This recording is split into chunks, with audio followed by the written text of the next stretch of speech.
Hey! Good morning. Hello, everybody. Hey, man. Hello. Hi. Hello, Zeddy. Oh, let's not start the day with that. It's Friday, Zaddy. Zed. Oh, it's a Happy Zaddy Friday. Zaddy's Day. Happy Friday, dude. Saturday? Came out Saturday. swinging. Oh my gosh, Saturday! That's tomorrow, dude. Tomorrow's going to be Saturday. I love it. Wait till I'm in that dunk tank. Ooh. Saturday. Oh, yeah. I got to Can't find. come soon enough. It is going to be a little chillier than we anticipated. Not chillier, but like if you're getting in cold water, chillier. Like a perfect day for, dry All of people. us are going to have THL. Well, I keep seeing low 80s. I have now high 70s. Good. Maybe 75, 76. Again, perfect for dry people. Yeah. That's perfect for us. Yeah. Well, today, let's keep our eyes on the sky. Because it's going to be dry and warm this morning, and then we're talking storms, severe storms. Level 4. out Severe of 5. storms possible from noon to 6. Nap time, guys. High of 78 tomorrow is what they're saying now. All right, so what they're saying, storms possible from noon to 6, focused on the 1 to 5 in the St. Louis metro area. Much of our region has been upgraded to a level 4 out of 5 severe storm risk. Very large hail, damaging winds, tornadoes are possible. Generally, the risk of severe storms increases to the south and east of St. Louis, decreases further north and west. But our buddy Steve Templeton says it's important to note that the entire area faces at least some risk for severe weather today. Heed the warnings, monitor the risks. It's temple time. Make sure you have a way to get alerts this afternoon. Yeah, that's right, it's temple time. All right. But after everything blows through, it's supposed to be nice. Temps run a bit warmer than normal with highs in the low 80s. Saturday dry. A low chance of rain Saturday that ramps up into Monday and Tuesday of next week. Humidity will be lower this weekend, too. Yeah, so Gonna be That's nice. perfect. it's a chance of Awesome. precipitation 0 I'll tell you what, last night for Point Fest. we were out at Jamie Rivers' 50th birthday party. We were all there.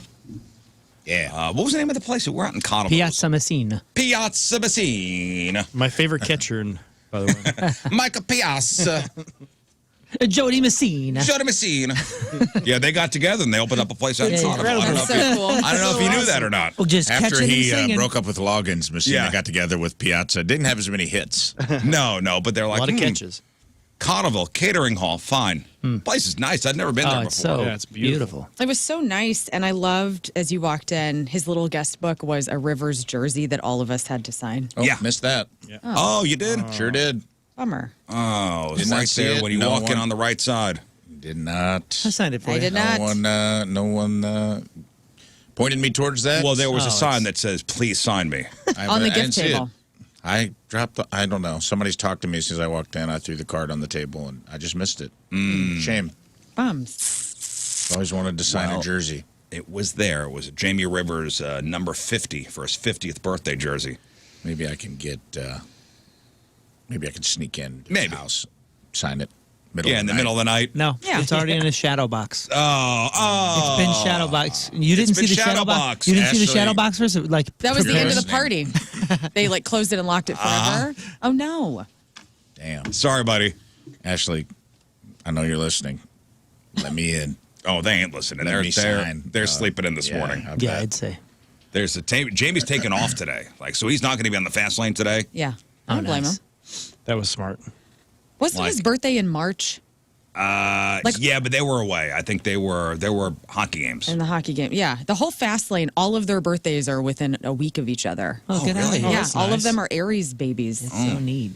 Oh, didn't know that. But On yesterday, Aries. It's kind of cool. that Piazza Messina, very nice outside, like gazebo, little lake. Did you go out there, Lern? Hell no. It's too hot. Oh my gosh! No, it what? was It was Are you out of your perfect mind? night. No, I stayed in Humidity the. Am I drop. out of my mind? I stayed by the dips in the AC with my Too vodka. hot. Yeah. It was. Oh, my God. I spectacular. wasn't So- about ready to get pit action at this point. No, my wife and I wandered outside. It was like one of those sunsets, in a gazebo. Golden hour out Yeah, there. golden hour. Good So for we you. walked out there. So the wife and I were out there by ourselves and by the lake, and two swans went by. Romance. And then Scott and his wife came out. We took some pictures. Then Moon and his wife came out. We took some pictures. Where are the pictures? Who's got them? I don't know. Who's got the pictures? I think Mallory does. Or- That's nice. Hang on. Post those on the social. It was nice. Not everything is for Everybody the looked so socials. nice. You guys all looked so handsome last night. Thank you. And your wives looked beautiful. I loved everybody's outfits. And listen, looked it's handsome nice as when we well. could. It's nice when we could dress up. Yeah. Put on some. It's nice when we could put on some nice clothes. It's a those pretty are photo. cute. Yeah, Yeah, that Mal's must do a lot jumpsuit of- was everything They last must night. do a lot of weddings there, right? That's like a wedding. Yeah, that's the wedding gazebo thing. I think they do. Yeah, it's very nice. It's nice of you to trick us because I found out through Ashley that it was very casual.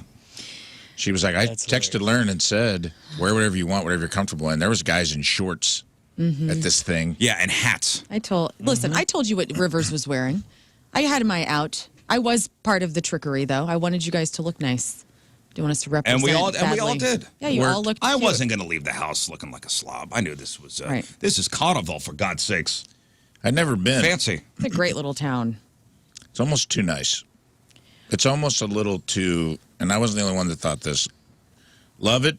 But I drove through, I was like, this place is so freaking cute that it almost feels a little too curated, a little too Truman Show. Stepford. Yeah. A little too Little Stepford. Stepford. No, I don't see any Stepford. I see it trying to be something. You know, there's the area with the food trucks. The Oh, yeah. Frankie G's or whatever it's called. Right. Is it the same people that own 9 Mile Garden? I don't know. It's It that should be. kind. It's that kind of vibe. It kind of felt like if aliens were trying to lure humans into a town That's what Cottleville is. to observe us. Dude, it does look like a horror movie setting. You're right. Yeah, I mean, it's- Scream 76 is filmed there. Yeah, Well, a lot of golf carts. Like people golf cart all over the place over there. What was that movie that I screened Pleasantville. that I told Frankie you about that we Martin's. said no to? It was a remake, House of Wax. Oh, yeah, House of Wax. You know, and it's Paris got Hilton? like a Yeah. town. Yeah. Great Paris movie. Hilton's House Terrible. of Wax. Not a Oscar? great movie. No, I mean it's like a B side horror movie. I love it. I'll tell you the story someday about the band thing because we got to see that first before the sound was. That's a in. horrible shoot. movie. It's And, terrible. we were flown into Joel Silver's private That was a sperm bank. theater and shown that movie. Oh my. And they had the director and Alicia Cuthbert, which is maybe one of the most beautiful Beautiful women. humans ever Girl next door. created. Oh my god! Dropped off the face of the earth, by the way. Don't that's blame another her. one. That's another one of those. She was a big thing for her. She was a dream. Yeah. Fever They, dream. they flew us from here to Burbank, showed us this private showing of the show, the movie, then ambushed us with the director and her and said, you should write the lead single for this. And we were so turned off by the movie that we thought it would ruin our career. We said no. One of the biggest regrets of my life. Yeah. In hindsight, probably should have. We should have done that. But yeah. you know, Cottle, we were up there. You know, the wife and the family. We went up to dinner in Cottleville last Saturday, and it was a thing. There were a lot of people. Yeah. It was hustling and a bustling. Thirsty Thursday in Cottleville. It's great. Yeah, so nice place. Good to see everybody yesterday. Super cool. And the stuffed mushrooms. You being a mushroom hater cost boy. you yesterday. It cost you. That was the best bite of food I've had in weeks. I didn't have it because there was sausage in it. Oh yeah, I'm sorry to hear that too. You guys missed. you guys it was both the missed best it. single bite. I did get down on some crab dip with some wonton chips, though. Boy, I didn't even Yeah, see I had a that. little crab dip. And then there was the sesame seedified chickens, and that was good pretty too. good. Man, I felt like a mom trying to get a 5-year-old to try something because I know that you'll like it. Nah, I'm not gonna. I was like, I know No. your mushroom thing, but it don't taste like No, mushrooms. You don't got to do the try this. fuck This is it. the Don't best do it. thing. Don't do it. I stayed And strong. It was hard. I offered you a chicken skewer. You all did. Yeah. Everyone offered me something, and I said, no. There'll be no snacks. There's a dunk tank awaiting me in 2 days. Oh, I have to Like, lose that would 37 matter. pounds. Chicken skewers are not gonna. Oh yeah, well, I see are not the gonna do difference. it. You'll see. You'll see the difference. I hope everybody that sees the dimples in my ass tomorrow understands that is the crab dip that I had last night. Yes. And I am I am body positivity. Damn crab dip. That's it. I love my bod. But you know, there was a lot of standing around and small talk, and it was one of those kind of events. It was nice. And I it was, like that, It was though. nice. It was nice. It was nice to see people that I hadn't seen in a while, and Didn't know a lot of people. I mean, we were in the minority, I would say, as far as Yeah. people Oh we knew. yeah, Yeah, Hubbard folks were probably 15%. The rest were Oh, yeah, NH- yeah. Personal. NHL and Oh, that was a- friends and Wide swath of people. yeah, from- yeah. It was good. It was a good group. Yeah, talked to a couple of his personal friends that were sweet, and it was great. Met his brother. Met Did you? Rivers' brother. Nice guy. His mom was there. Oh, really? meet From Mom. Are you Canada? serious? Mom was there. Mom came in from Canada. Oh, man. Wow. Didn't get to meet her. Should have known that. His children were so sweet. They all came up, like They were. one of his, I think his eldest daughter or maybe his middle daughter, came up and introduced herself and then pointed out all the kids and was extremely sweet for a 16-year-old. There were a couple for me ends of conversations that went like, "Hey, man, let's definitely hang out soon." And I walk away and I go, "Well, we're never." No. Yeah, The empty promise. Oh, no. Well, and it got me thinking of these social lies that we tell. Like that's probably a big one. Like a social. What are the big social lies that we all do it? I try to stop doing We it. all. There are a couple, and I thought of a couple things that like we just instinctually just loft this stuff out there, knowing. This is where my social ineptness has. Here we go. Has Like let's definitely. served me and failed me. Hey, Riz let's- was actually the one that like taught me some of these moves because Hey, he man. witnessed them and be like, "Hey, you can't say that in public. It's kind of insulting." I'm like, "Well, but it's true. I don't want to see anybody, or I don't want to take a shot, or I don't want to do this." And he's like, "Yeah, but you gotta be soft about it." And I was like, "What do you mean? I gotta lie?" And you're like, "Yes." You gotta just say this. These are little things though that we're all doing. We're all saying them. Okay. Like Right. like the number one thing is like, oh, yeah, let's definitely hang out soon. You know, we want to sound friendly. There's going to be no plans. Fine. It's a good way to end the conversation. I'll let you know if I can make it. If somebody says that to you, they're not coming. Are they gonna let you know if they can make it though? 50-50. See, that's a. This is why it's hard for me because that's a real pressure that if I say I put that on myself and it like eats it, it haunts me. Yeah. So then I don't want to be haunted. So if you that's my say out. let's have lunch, I'm like I just don't have time for that. Right. You know what I'm saying? So, and that's a way that you get out of being disappointed by me, and then I don't have to haunt myself with the pressure of having to get back to you about something, right? And I'll isn't let that you- the best way to do it? I'll let you know if I can make it is my out. But do That's you my- let them know? No, because I already told you. If I can make it, I will let you know. I see. The people pleaser in me always follows up. I always say, let me check my schedule. And I do. And then I will tell somebody like if I can or cannot make it. Like Yeah, especially if there's a hard I'll You're let you great know with if I that. can make it is me saying I'm not coming, and I just don't want to admit I'm not going to show up. You're great with that. You're great at prioritizing that. But is that a pressure that you put on yourself? Or No, is I'm it just like really just a good at- standardized? I think I'm very good at time management, and I do like my schedule is my Bible, right? So it's like I live and die by it. And if I have time for somebody, I'll make time. Let me tell you something that happened to me a few weeks ago that's on par with this. A dear friend, I scheduled a lunch with, and I did not write it down. And so I had the text in, because I delete texts and I prioritize those on something to do in them still. Had the text in my inbox to remind me of this person and I going on lunch. Didn't write it down. Idiot. I completely forgot. Oh, no. The person showed up to the restaurant, waited for 30 minutes, texted me and said, I got to go. It's been 30 minutes. And I was like, Where felt were you? awful. I was at home. I had time. I was at home with Tim. What restaurant?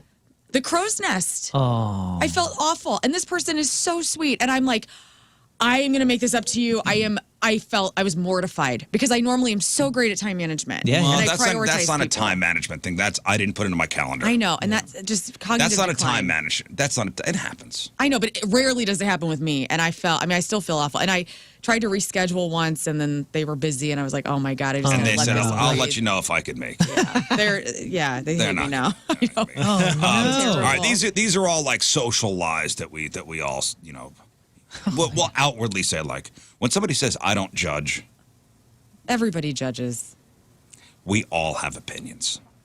Some people don't Even if we keep vocalize them it. to ourselves. Yeah. But we all stop it. Stop it. I don't judge. Yeah, okay.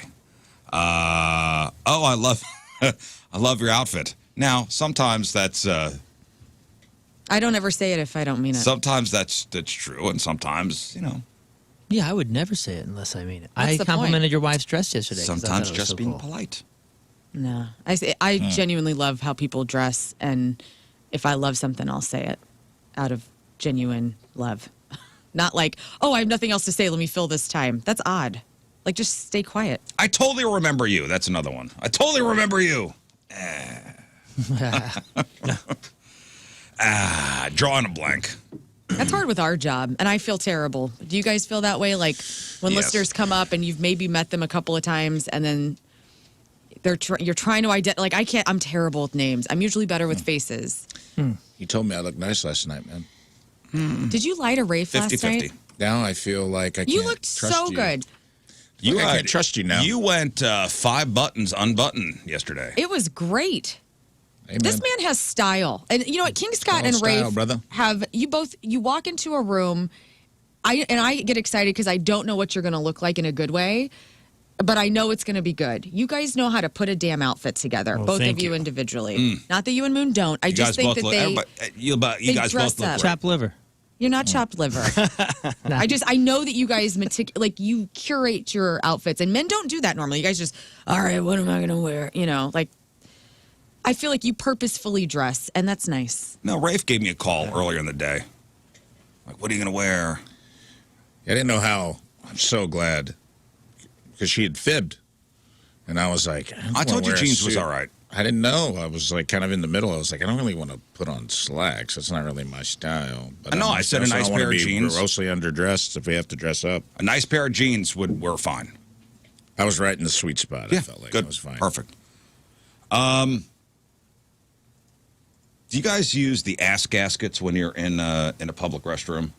I have on occasion. I wouldn't say it's a standard. What are we talking about? Ass gasket. Well, I thought we did enough. Well, I used to do it with the teepee before they started providing those things. You know, You've never heard the you do term this- ass You gasket? do the No. stretch. But don't they have more germs or something? We talked about this before. Aren't they gross? So it's like a little tin on the back wall, usually above the tank. And you take one of them little things out, and it's a toilet shape or a toilet seat shaped. The toilet sheet, the toilet cup. paper- the- paper the ring. That's called an ass gasket. Well, It's just a essentially, it's exactly what it is. yeah. Right? I mean, okay. And it's got the little boop hole that like Right. sits in You the pee water so through. it flushes itself. I mean, you know. Just I mean, you know what it brilliance. is. You just have I've never heard it referenced that referred way. to as an Yeah. ass gasket. So you don't if use one's them. available. Do you use it? No, unless it's a not Public restroom. Here, no. I'm bare ass in the seat here. Oh, like yeah. no. There are tomorrow. ass gaskets here. I know, Well, I and I feel don't use those. They've this- been here since 08. This is a home bowl. There are ass gaskets here. Yeah. There are. Wow, I'm ass gasket blind. I didn't- will didn't use see it at a gas station bathroom. Like if I'm on the road, you know. Are you an ass gasket guy? It's a gas gasket. No, I feel like they don't really do anything. Oh, I don't know. Like the hepatitis like seeps through and Here's- gets on your butt. Scott, There's something you? from my Just mind. like You don't? I just feel like they're not creating a. You know, they don't have like a sticky side where you can keep them in place. You're basically like. What- By the time you sit down, you're crumpling them all up. What are I you think it's- doing on the toilet? He does a little jig when he sits Dude, it's down. basically the thickness of the piece of paper on your doctor's office yeah, thing. and that serves a purpose. That hasn't. I don't gone know. away. I think psychologically it but makes you feel like the restroom is cleaner. Yeah, it's a barrier. It may be the illusion of safety. It is. That's what I don't. I'm not falling for it, and then I feel weird that you sit there and then you stand up and it sticks to your leg, and you're just like, what is this? You guys ever make your own ass gasket when one isn't available? Well, yeah, Yeah, it's the toilet stripes. paper. Yeah. Because then you gotta. Yeah, I'd rather do that. And I'd that's rather a- do the toilet paper. That's Talk like about For some sticking to reason, your that legs. makes me feel. But it makes me feel better because I can control the thickness I of don't. the barrier. I don't ass gasket it. I'm assuming that maybe everybody else is using one, so that means the seat's still clean. I don't know. I feel like when you make your I own, like that. you feel like your butt cheeks are like the turntable DJ. You know what I'm saying? Because like if you put the ply down, like it's all disconnected. Right. And so, like, your left cheek is like, you sit down first on your left cheek, then the right is like, you got to make sure it stays in line with like where you want. And then you can't move your body at all. Yeah. Otherwise, everything's going to fall to pieces. Okay, so a confession from yesterday. So we got Okay. this new toilet at home. Oh yeah. It's It's what? It's fancy. Oh, okay. What do you mean? I thought you were It's a gonna be fancy. disappointed. It's a fancy toilet. It's when we got the new bathroom, and it's got a heated seat. Oh, what? wow. You went full Japan? Yeah. Oh, it's got a That's heated awesome. seat. My It's brother. got the bidet on it. It's got you could move it around. Oh my! You could gosh. change the temperature of the water. Oh my gosh! Why do you need to know the temperature of the water? No, if you want it cold, warm it. For the if you want bidet. it warm. Oh, That's how it does it in Japan. When you sit down, it auto heats the water for the bidet. Ice cold or boiling? It's amazing. I'm like in the middle. Yeah. Hang on a second. Have you seen that Your Friends and Neighbors with John Hamm? No, not yet. His buddy is a retired NBA star, and he's coming out with like the fanciest toilet of all time, and you're basically describing it. Okay, so not only that.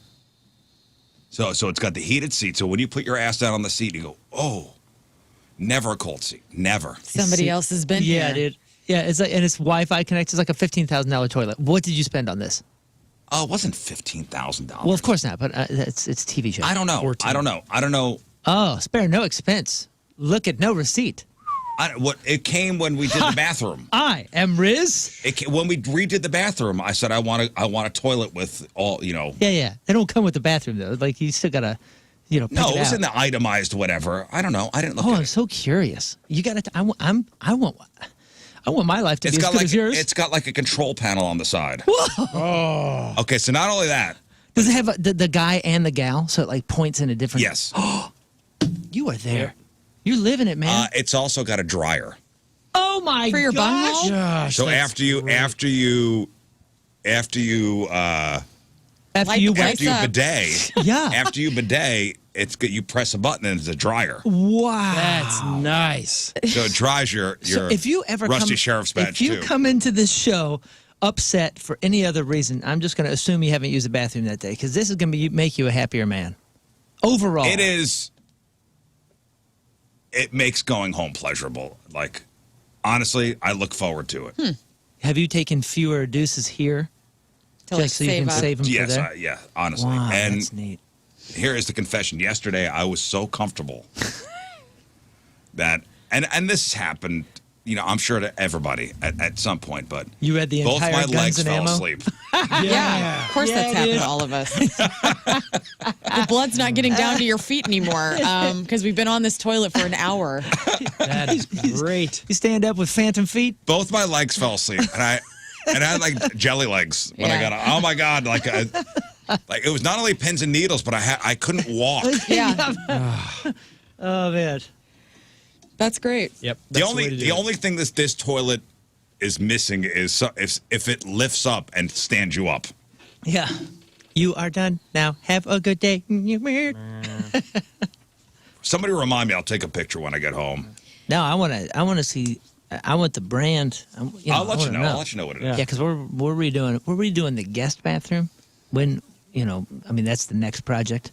It doesn't seem to be upon us right now, but when the budget is there, and it's a tiny little bathroom, we just have to replace the thing because the sink sucks, and the toilet is one of those like uber duper low flow, so it's Yeah. just like Oh, that you one's- can't go in there without Oh A yeah. plunger. making a mess. Well, it's not about the plunger.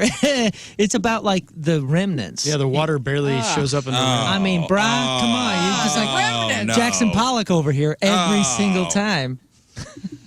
Yeah, my No. turd arts impression. Exactly. No. So then every guest just feels like a monster, and no wonder they're in there for so long because they're trying to figure out what to do with the paint. Right.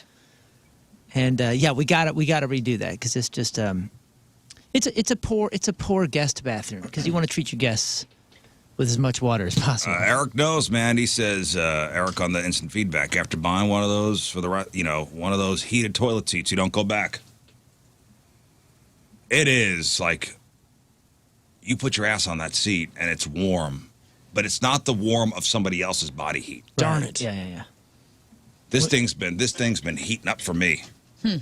So when you go to another, is it just feel like you're sitting on a stone, like you're in the Stone Age? It's just like what is I'm like, this oh, primitive it's crap? Peasants. We got the nice toilet in lieu of heated floors. Yeah. What? You had the option for heated floors? And I said, I want to put the money in the toilet budget. That was smart. We move funds around. Butt or feet? I've never complained about my feet being cold, but my ass being cold, yeah, that's a thing. Man, I bet you that's going to make those winter mornings just so So much better. I just don't care enough about all that. I don't know. I can't meet you there, pal. You haven't had it. I guess not, you know. I mean, my husband will go to the bathroom first, and then the toilet seat is warm. Oh, and nice. That's fine, Oh, I guess. no, that's What not a fun. gentleman. It's just one of the ways That's that he not loves fun. me. Oh, it was so good seeing him yesterday. He's such a delight. is. He raises my mood. Like, you know. Oh, once you see love Tim it. out of the house, He's good people. good to see Tim. Yeah, he's just got the greatest smile, greatest dude. What a nice Everybody fella. loves him. Hey, tell him we should do lunch sometime. Hey, I will. Yeah. Today, Hold you to it. guys, today is. Oh, by the way, we did get Jamie a nice bottle of Cabassier. Oh yeah. it was a nice like Scotch whiskey. Went to the place down the street here, the wine and cheese shop. Oh, yeah. New location. Balzac. Ball. What's that? What was the brand I Ball bought? Duke. I said to the people and said, "Your finest whiskey." Yeah. So Ball- they got Buzzball, right? The Ball big ball. Buzzball thing. Did you put a note on it from the show? I did. It was a Okay. very fancy. It was the right font and the right Ball Blair.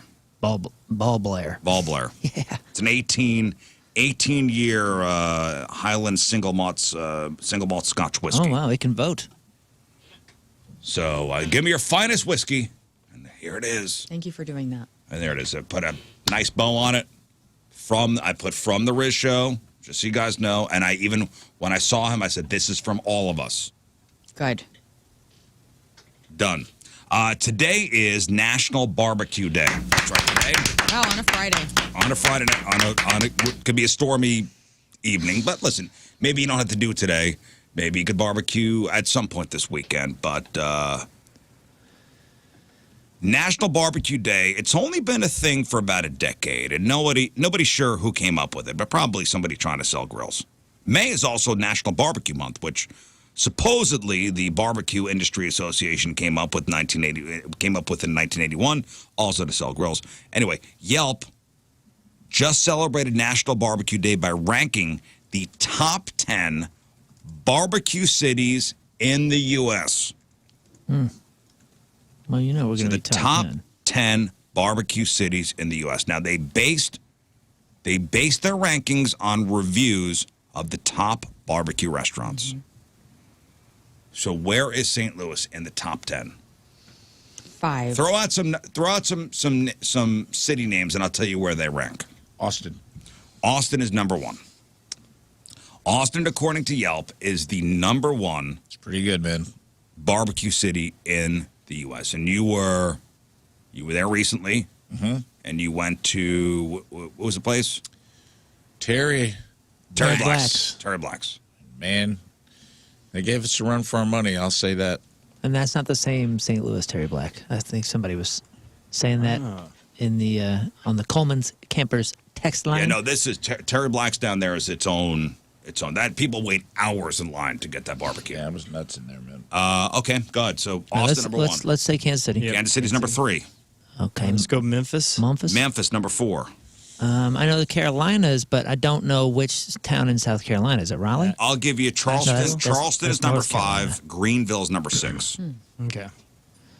Number 5, number 6. That means we're number 4. No, 4 was Memphis. I mean, Are we Oh, 5? I'm sorry. That's what I guessed. 5 was Charleston. 6 was Greenville. Have we said 3? 3 was Kansas City. Oh, I see. Number Is there- 2, missing number 2, number 7, 8, 9, 10. Is Little Rock on there? Little Rock is not. I will tell you, Honolulu is number 7. Really? Oh, neato. If you, it's good if you like Korean or like Hawaiian style barbecue. it is good. Which I do. Nashville, Oh yes. number 10. Okay. We have a Durham, North Carolina at number 9. Oh, I said that. Oh, you did? Oh, I said Raleigh, Durham. It's the same dang thing. Tulsa, number 8, Tulsa. I don't think Tulsa. I've ever had barbecue in Tulsa. which means number 2. St. Louis Mo. Are we number 2? I hope so. Oh man, We're you're not- setting us What's up not we now. riot at dawn? What's the magazine again? This is Yelp. Oh, So okay. Yelp I was like, if this is Rolling Stone, it's going to be Yelp something stupid. based their rankings on the reviews of their top barbecue restaurants. And congratulations to San Antonio. So cool. We didn't make. We did not make the top 10. Well, let's start. You know, if we had a river walk, we would have done it. And I couldn't tell you if there's like a number 11, 12, like if we were close because they only did the top 10. We weren't even top 10. And I'll tell you how many times I've had San Antonio barbecue style barbecue. Yeah. Wait, no. It's not It's always St. style. Louis. It's not It's style. just Yelp reviews. It's not style. KC. It's the city. So I guess San Antonio's got a lot of great barbecue joints. It's a cool town as Or well. marketing companies that have Yelp in their pocket. All right, well, Kansas City, number 3, and they write Kansas City's earned a reputation as a top barbecue destination because of its signature sauce and legendary burnt ends. Restaurants like Joe's Kansas City Barbecue, which boasts more than 3,500 5-star reviews, are famous for serving their meats with their signature tangy, sweet Kansas City-style sauce. The burnt ends are a local specialty made from the crispy, flavorful end pieces of smoked brisket. They're especially popular at restaurants like Jack Stack Barbecue or Q39 Midtown, which we've been to both those places. Excellent. So Kansas City. It's hard to make a big living with proteins because the margins are so small, you know, as far as restaurants go. But I wonder what the logistics would be if some of these barbecue folks, they wanted to retire and go to a different city or something, and they took their barbecue expertise to, like, I don't know, Utah or Idaho, just some random old places, and just kill it. Wouldn't you think, like, you know, you take it to Moab or something like that, like a touristy destination with, I'm sure with a that's local happens. population that's growing, and you just own the barbecue scene. You come in with something that they've never experienced before. Oh, wow. You know, I just wonder, like, what the reality to that is. Yeah. 'Cause I bet I know you- it's hard. It's hard to make a living in barbecue. Like, I mean, there's a lot of money to be made, but the margins, like I said, are You pretty got slim. If you're the only game in town, you're going to kill it. Nothing more American than barbecue, than putting meat to the heat. Yeah. What's going on with St. Louis barbecue, dude? I feel like, are we falling off? I think we're We losing used a to little be bit in of the top I don't 5 think- conversation constantly, and now we're not even top 12. we're losing a little bit of its identity. What's happening? What's happening in our city? Are we did we fall off? Did we get complacent? Now, this was just Yelp reviews. Like, I this know, is but all this has based on Yelp happened. reviews. This happened the last time we did like barbecue Slippery rankings. slope. We didn't. Some magazine. We weren't top 10. Or if we were, we was very low. It was like 9. We used to be top 5 on a bad day. I just want to know what's going on in the barbecue community. I don't know. Because I hosted the barbecue thing. I know Moon's hosted it too, and like there are some great Killing places it. around here, they were killing it. but there are also some not great places, and I think maybe that's what's Clogging things up. dragging us down. So those A lot get of you bad. great places, a lot of not great places. And maybe that's it. But let's talk about not barbecue joints, but let's talk about our own barbecues. Let's talk about maybe this weekend. I'm grilling on Sunday. And listen, we got Memorial Day coming up. It's a big barbecue weekend. BuzzFeed did a poll on our favorite foods to grill and kind of everything having to do with backyard barbecues. Let's see how we deal on this. So, burgers or dogs? As far as your preference goes, burgers or dogs? Burger. Burger. I'm going to say burger, yeah. Burger. Burger. Burger. I guess burger. 78% burger. Chicken or pulled pork? I'm never mad when I eat a dog, though. I will say Yeah. that. Yeah. You know what? I'm I going never dog. want it. You going and then, dog? Then when I get it, I'm always like, hell yeah. So, but That's nice. Still burger. Chicken or pulled pork? I will say almost always chicken, especially if it's backyard. But if it's done by a professional, pulled pork. Love pulled pork. Chicken for me. Chicken in the backyard, pulled pork by a pro. Yep. Yeah, dude. The Super Smokers pulled pork when I was a kid. They had a pulled pork sandwich that changed my life. I was like, oh like my gosh, this is Heavy smokes as well, man. Yeah, dude. Jeez. Yeah. Rafe? Chicken? Chicken. You ever have This like is for us, right? Yeah, whatever. Your personal preference. Chicken.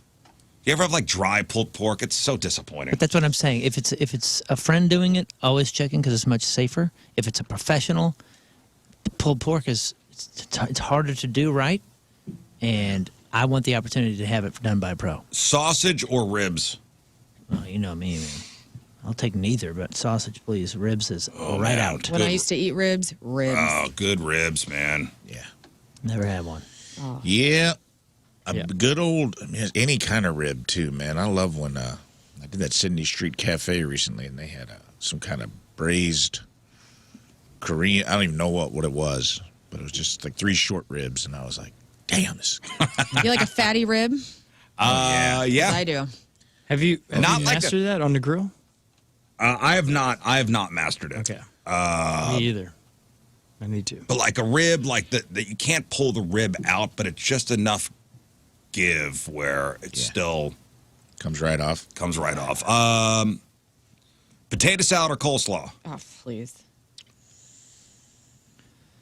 Not a big fan of either, so I'll say potato salad. Coleslaw freaks me out. I I'm love not sure. coleslaw. Coleslaw for me. I will say putting like a vinaigrette coleslaw or even a creamy, I guess, any slaw on top of a pulled pork barbecue Yeah. sandwich is delicious, but I got to go potato salad because I buy it at the store just to eat it like when I'm standing at my fridge. Me too. What is Coleslaw or potato salad? Coleslaw is just like the shavings of raw vegetables. Cabbage, carrots. Yeah, I think it's pretty healthy, like considering a side like the vinaigrette kind can be really healthy. Yeah, I like the vinegar one. Yeah, those are the best. I think I hate cabbage. It's Oh, okay. that's a bummer. Cabbage is Love It's a cabbage. hidden divided secret. It's thing. the best vegetable out there. Is it really? Yeah. Coleslaw, cabbage. Tough call, but I will also buy potato salad, not for a barbecue to just eat at my fridge. Specifically, like loaded potato salad or something like that, where you get a little extra treats in there. There's a lot of variations, too. I only like creamy coleslaw. As an add-on, I would agree. Putting it on things, it's hard for me to turn my back on, but I will commit to potato salad. Scott? Oh, it's coleslaw. All day, every day. All right, macaroni salad or mac and cheese at your barbecue? Mac and cheese. I want hot. I want cold at the barbecue. Yeah. Like I love mac and cheese normally, but I feel like barbecues are the only place you get the cold macaroni salad, so I'm going cold. Yeah. Cold. Yeah, I think so, too. And you're going to hate it, but it's something about that cold macaroni salad where they get a little bit of mayo in it. And Daddy likes a little bit of mayo. It's Saturday. Yeah, I mean, it's barbecue. All your food's touch and everything. You got to go cold because you're in the middle of I summer. like hot mac and cheese. I'm not obviously it's a mayo version, but watermelon or pineapple at a barbecue? Oh, doggone. Might as well just not. Who's eating that? What? Who's eating fruit at a barbecue? Oh. Just Watermelon at a That's so backyard bad. pile on barbecue? the Are you meats. kidding? I'm not kidding. I've never eaten fruits at a barbecue. Really? Yeah. Pineapple may be the single best bite of food on the planet. I think it's God's candy. So I'm going to go pineapple. But, I mean, watermelon's right there. You know, just half a Watermelon pump, at a really? Yeah. No, I mean, I love watermelon and pineapple, but Yeah. barbecue. Have you not ever seen watermelon at a barbecue? I don't think I have. No. What? Cold. Maybe I'm hanging That's out with the like a- wrong people, man. I don't That's know. like a staple of like a summer backyard It barbecue. is? Yo, yeah. I've never, It is. never. I don't know. Cold, juicy, hot Like wine maybe like flavor. you know what is at a barbecue that maybe is just a Southern Illinois thing is the fruit salad with the sour Whipped cream? cream and the whipped cream and the little marshmallows with the little Little cherry. oranges. And that's going to have pineapple in it. And that does have, dude. so I guess pineapple would be the way. Yeah. It's called a Waldorf salad. Scott, Yeah, that's a tough one. I'm going pineapple, though. pineapple. I will also go pineapple. Pineapple. Because it's always you can consistent. grill it. Watermelon could be a little dry. answer's sometimes. obvious. I don't like watermelon. I think it's overrated. I can't get into it. It just tastes like watermelon flavored things. Don't like watermelon. Baked beans or cornbread at your barbecue? How dare you? Come This is a on, terrible baby. question. Baked beans. They're both so good. Baked beans. Yeah, I got to go baked beans just because, like, Wow. it's like a rare, like when else are you doing the baked bean? I had Tim pick up a can of the barbecue beans at the store the other day because I just wanted them. Like the bushes? Yeah, man. Wow. I'm surprised by you guys. You guys are Mr. and Mrs. Cornbread. Y'all I are know. forcing cornbread down my throat half. You know what it is? Maybe cornbread later in the fall for me, like with the hot honey butter. Yes. Oh, I'm I don't know. Baked around. beans to cornbread. Sweet corn muffins. And pop them in. I can't even believe this is a conversation. Well, I know. I'm It's- upset yeah. that I had to Beans? pick. It's the consistency. do I want to eat like a hobo or a prince? I want a hot I'm buttered upset with corn muffin myself. popped in my mouth. Sweet corn muffins, dude. I have don't know if it's that dry ass like cornbread. Yeah, Get it screw out of that. here. And- But I'm and- talking about the sweet. And what is it? Half the time, at least. I'm Especially making, if it's dry. outside. I'm making you my cornbread. This is Bringing my it on Monday. cornbread. I've Dry had enough of this. cornbread is just have Do you use the Mouse box like moisture. Is it Jiffy? Yeah, thief. it's Jiffy. But I used creamed corn to make it. But So- you use the on now. box like of the course I Jiffy do. box. Yes, or you can do corn grits if you want, or You cornmeal. bringing in cornbread on Monday? I am. Are you? Great. Do you want to? Is this great? We'll have a taste test to see if it's okay. And I want you to try it, and I don't want you to come into it with a prejudgment. I want you to be open-minded. Oh, With that's cream, fine. cream No, corn, I'm cornbread? down.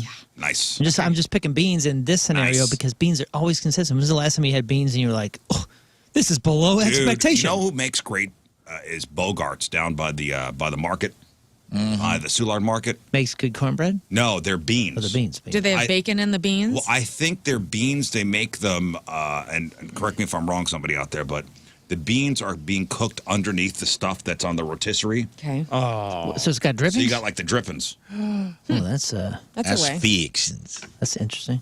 You do the beans with the bacon in it? I don't know. Yo, hell I yeah. mean, Oh, I used to, like back when I was eating bacon and all the pigs and stuff. Yeah, but not anymore. Yeah. I mean, baked beans are kind of unbeatable. Yeah, They it's are beatable by sweet.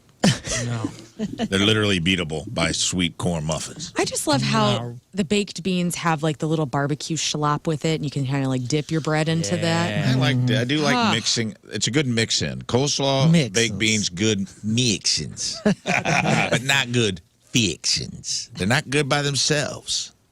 You can I'll pop a muffin in right now. Mr. Muffin, I like it. Yeah, I don't know. Sweet man. cornbread is such a nice little. It's like a dessert, but you haven't committed all the way. Yeah, it's pre-dessert. Yeah. I get that. You're thinking of the ideal though, and there's just too We have to much work- room for inconsistency. Cornbread, Oh, beans too, though. but remember, You get a bad baked bean. you're Ugh. oh for real? I mean, Yeah, you I'm get not some going in sloppy- thinking, ooh, cornbread. I'm not going in thinking, ooh, baked beans, here I come. I'm going for this. You know what I'm saying? Cornbread, you're expecting something. And when you're let All right. down, it's the worst. Moving on. Hang on, Moving one last thing on the cornbread. Cornbread in a waffle maker, game changer, especially with chili. I will be trying that this fall. Thank you. for Okay. the chat. In a waffle maker? Yes. Grilled veggies or corn on the cob? Oh, corn on the cob. I hate corn on the cob. You What's would. wrong with you? I do. You would. I don't. This You gotta- man hates cobs. You got to How shellac dare it. You got to put. You got I to don't season like. it. You got to make it a thing. I don't like eating corn. Because you feel vulnerable? What's your problem? always The gets teethy. it's The teeth. it's Yeah, the it gets stuck in teeth my stuff. teeth, too. Do the little Yeah. where you shave it down with a knife and then have it on your Popcorn's plate. my favorite snack of all time. I know, I love corn nuts.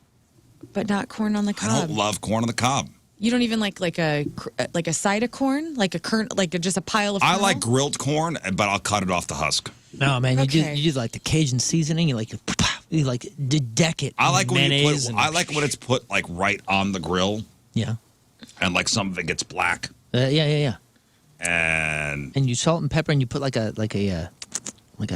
Whatever a seasoning. Right. And you do the you use the tray as the roller because that's what it's for. You know that, right? Mm-hmm. You melt the butter in the little thing, the little corn husk tray, the plastic thing or whatever it is. Yeah. And you get the little corn things on the end, and Yeah. you put You it in corn there, out. and you swim it. You spin it and swim it, and then you let I'll all put the stuff oil stick on it. to I'll it. put some oil on it, and I'll put it directly on the grill Uh-huh. and turn them. It's good, I love but Mexican I sweet cut it corn. off the. That's what I'm saying. It's I an cut it off adventure. Yeah, but grilled veggies, guys, you're missing out on the Yeah, I get that bell too. peppers and all that stuff. No, I get that. I think this is So a good. tie. All right, seating. Would you as seating at a backyard barbecue? Do you want to sit in a lawn chair or you want to sit at a picnic table? Picnic table, lawn chair. What a mess. Yeah, picnic table. Yeah. Yeah. But there's nothing like having a lawn chair just with the. I want a surface, and I'll be honest with you, I'd rather you let me just go in your house. You I don't would like rather- you I- don't like Sitting on the eating couch? outdoors. I don't mind it. It seems like it's always windy. Stuff's getting blown everywhere. Mosquitoes. It's just like you try to like weigh your napkin down with your plate, and then it blows off. And, It's part of There's it. a fly in your Coke. there's always like a big fly that lands like right on your pile of what you're getting ready to eat, and I'm like, that fly just puked on my food. I would much rather just be like, hey, just let me go in and sit at your dining table for like, just till I house all this sweet BBQ. There's something about eating outside on a lawn chair with a disposable plate. With sauce in your lap? lap. Yeah, it's cool. But then In the your baked lap. beans is like sweating through the thing. getting Yeah. in your fingers. Yeah, the soggy plate. Checking the integrity Yeah. of the plate. Yeah. Yeah, Like, yeah. did the host cheap out? You're racing. they did. You're racing the integrity of the plate. Did they cheap out with the garbage plates that hold nothing? If you haven't sogged out your paper plate at a barbecue, you're not doing it right because you need to pile everything on, right? You're not going back for seconds. You're getting one plate and you are loading it up. And then you got to try to cut. Let me give you some plastic the best. cutlery. Yeah. Hopefully- here's hey. here's some grossly overcooked hamburgers and pork steaks. And here is a credit card to try to cut it with. All right, Yeah. hopefully the barbecue's good enough where you don't need a knife. That's I agree. true. But if not, give me some silverware and let me go inside. All right, do you like your outdoor barbecues during the day or at night? Day. Yeah, Day. Yeah, I think they only exist in a day, right? No, that's not true. I'm not sure I've ever really done a lot of those at night. The night is for keg stands. You know, you I like night eat up, barbecues. and then in the evening, it's everybody's kind of picking off of the buffet of leftovers while you're doing Jaeger bombs and lifting your friend Dave up to do a keg Should the stand. music be rock or country? For me, rock. Maybe a mix. I mean, it is country 100%. You're outdoors. I don't mind hearing a country song at a barbecue, You're honestly. outdoors. Outdoors. Rock and roll's for those people that like to sit inside buildings. I mean, KSU-95 is the barbecue station of this town, so, I mean, Well, it is. Yeah, listen, nothing like putting some. you have some- a vested interest in saying Nothing that. like Of course, putting hot dogs on the grill and hearing REO Speedwagon. You're right. I guess Take it Yacht Rock does. to the limit. That's the Yeah, Eagles. That's the mean- Eagles. That's fine. That's fine. Eagles will do too. Yeah, I'm not referencing REO. I was I'm referencing sorry. Casey. Eagles will do too. All right, on the food news tip here. I don't know. Check this out. This woman here says she never pays for chicken, so she goes to the store and she never pays for chicken because when she gets home she weighs everything, and if the weight is off, which apparently happens a lot, she complains and she gets reimbursed. Wow, what a good use of your time. Yeah. And thanks for helping us keep the prices Well, and I low. thought that first. I was like, huh. I guess we got nothing to do, but really, how long does it take to weigh something? I just mean the thought, like you put this kind of energy somewhere else, and maybe you can make more money there and Listen do to her. better good. Listen how she does this. The net weight is 1.45 pounds. That means that without the packaging, that's how much meat should be in here when I go to measure it. Food scale, you need one of these.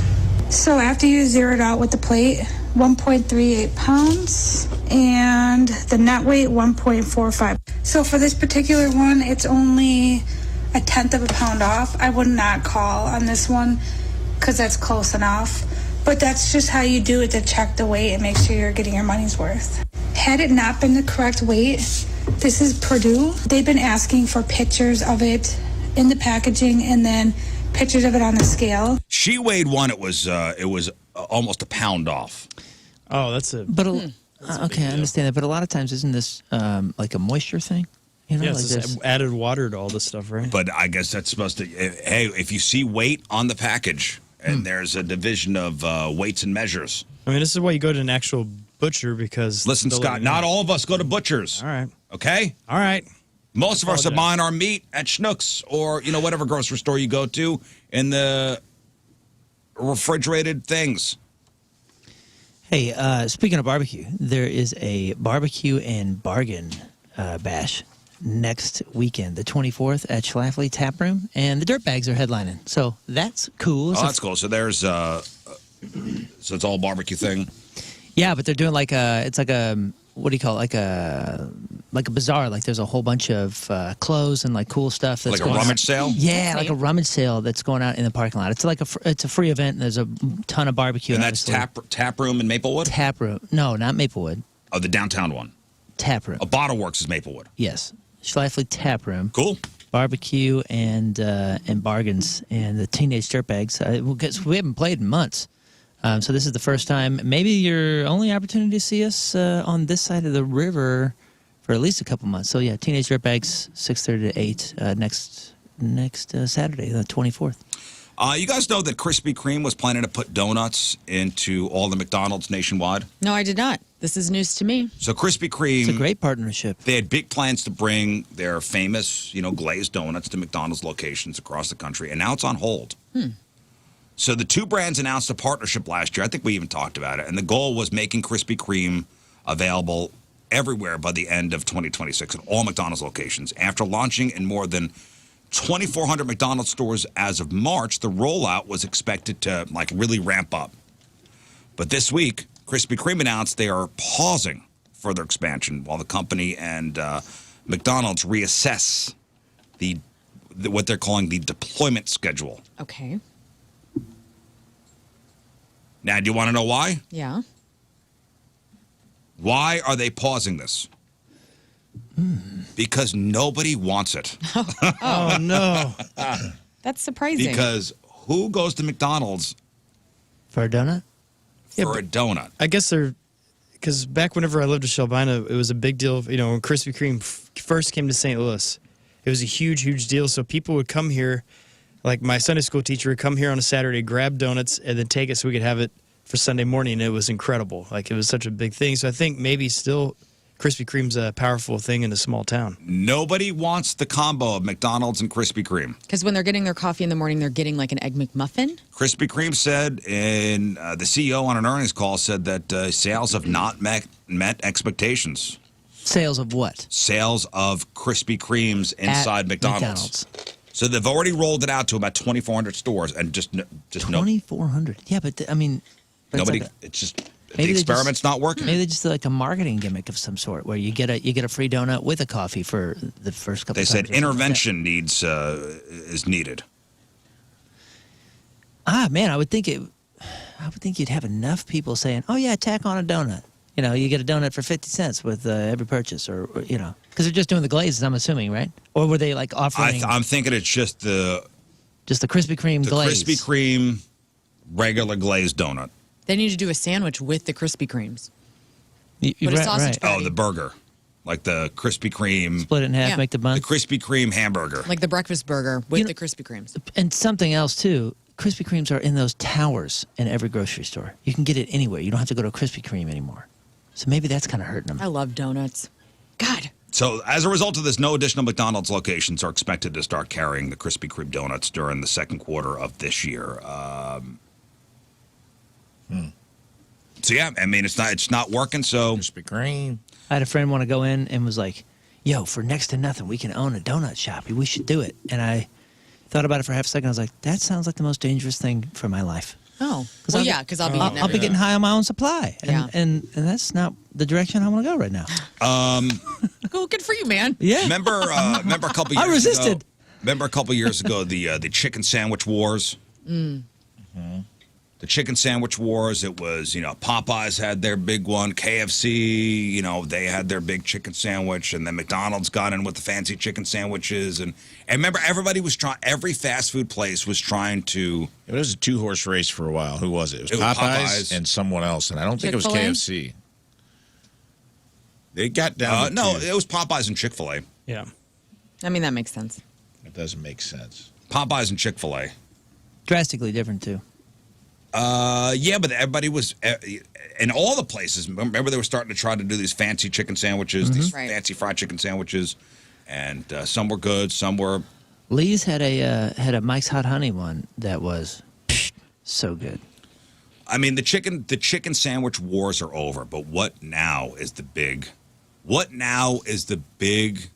item that all the fast food places Chicken fingers. chicken strips. Yeah. Yeah. It's now the chicken strip war. It's wild. We're in the middle of it, guys. I don't know if you realize The we're great in the middle of chicken this. finger war of 2025. So now KFC and McDonald's are squaring off over who's got the best chicken strips. Remember the finger war? The chicken finger wars. A lot of good men out there. 2025. Oh my goodness. So it all started when McDonald's just launched their brand new McCrispy strips this week. Not to be outdone, KFC fired back by offering a special deal: 5 of their famous original recipe chicken tenders, for just $5 to rewards members, but only through Sunday. Clear move to remind everyone who the real Chicken King is. Maybe somebody should just release like a chicken hand, you know? Like it looks like when you buy it, it looks like 5 fingers and a palm. Yeah. And you eat that. I don't know How's why that Make a chicken for glove. marketing? They should make it like a baseball glove. in this context, somehow finger is a more attractive word than hand. Okay, or I And get it, also, Lern. which would you eat? I would start with the thumb. Okay, so you have the palm is like a chicken patty. Like a fried chicken Go patty. on. And coming off are the fingers. That's right. 3 sauces. this. What are they? I Go. feel like this is something I've seen before. Well, I've maybe seen in a it in my dream. dreams. Like I a want it to be turkey? like a Rawlings old rawhide baseball glove. Kind of curved in. Yeah, have like a little and Like a they tendon? have a webbed pocket that's made of like chicken skin. And it's just Go off, holding the queen. sauce. It's like a bowl. It's the holding chicken skin pocket of the chicken. It holds the sauce In as a glove? as the glove folds in on itself. Or, you know what? And what we'll do Is is the we'll fingers dip themselves like this? Yeah. Or we can have a sauce glove. And what you do is it's a latex glove that has little in the finger holes different sauces, and you put it on the chicken hand, and then you rip it off and you eat it, and you get like every sauce you can experience in them all. Yeah, you rip the finger off the hand. Yeah, and you have your different dippings. Dude. Genius. Well, Trademarked. have I not Call me. seen this somewhere, or did we just dream of this? Oh no! It looks like Raising Cane's just did that exact same thing. What? I'm just kidding. You know, Dimebag in the chat has a great name, Finger Bangers. Finger Yeah. blasters. This is great. Guys, it's here. The future is here, and it's a chicken hand. Chicken hand. It's a great idea. Again, I think I've had a vision of this before. Probably. Maybe this is the Mandela This is a effect. sign. Well, this is a sign that this needs to be done. So a chicken patty, And the marketing's just like a big hand, like And- waving.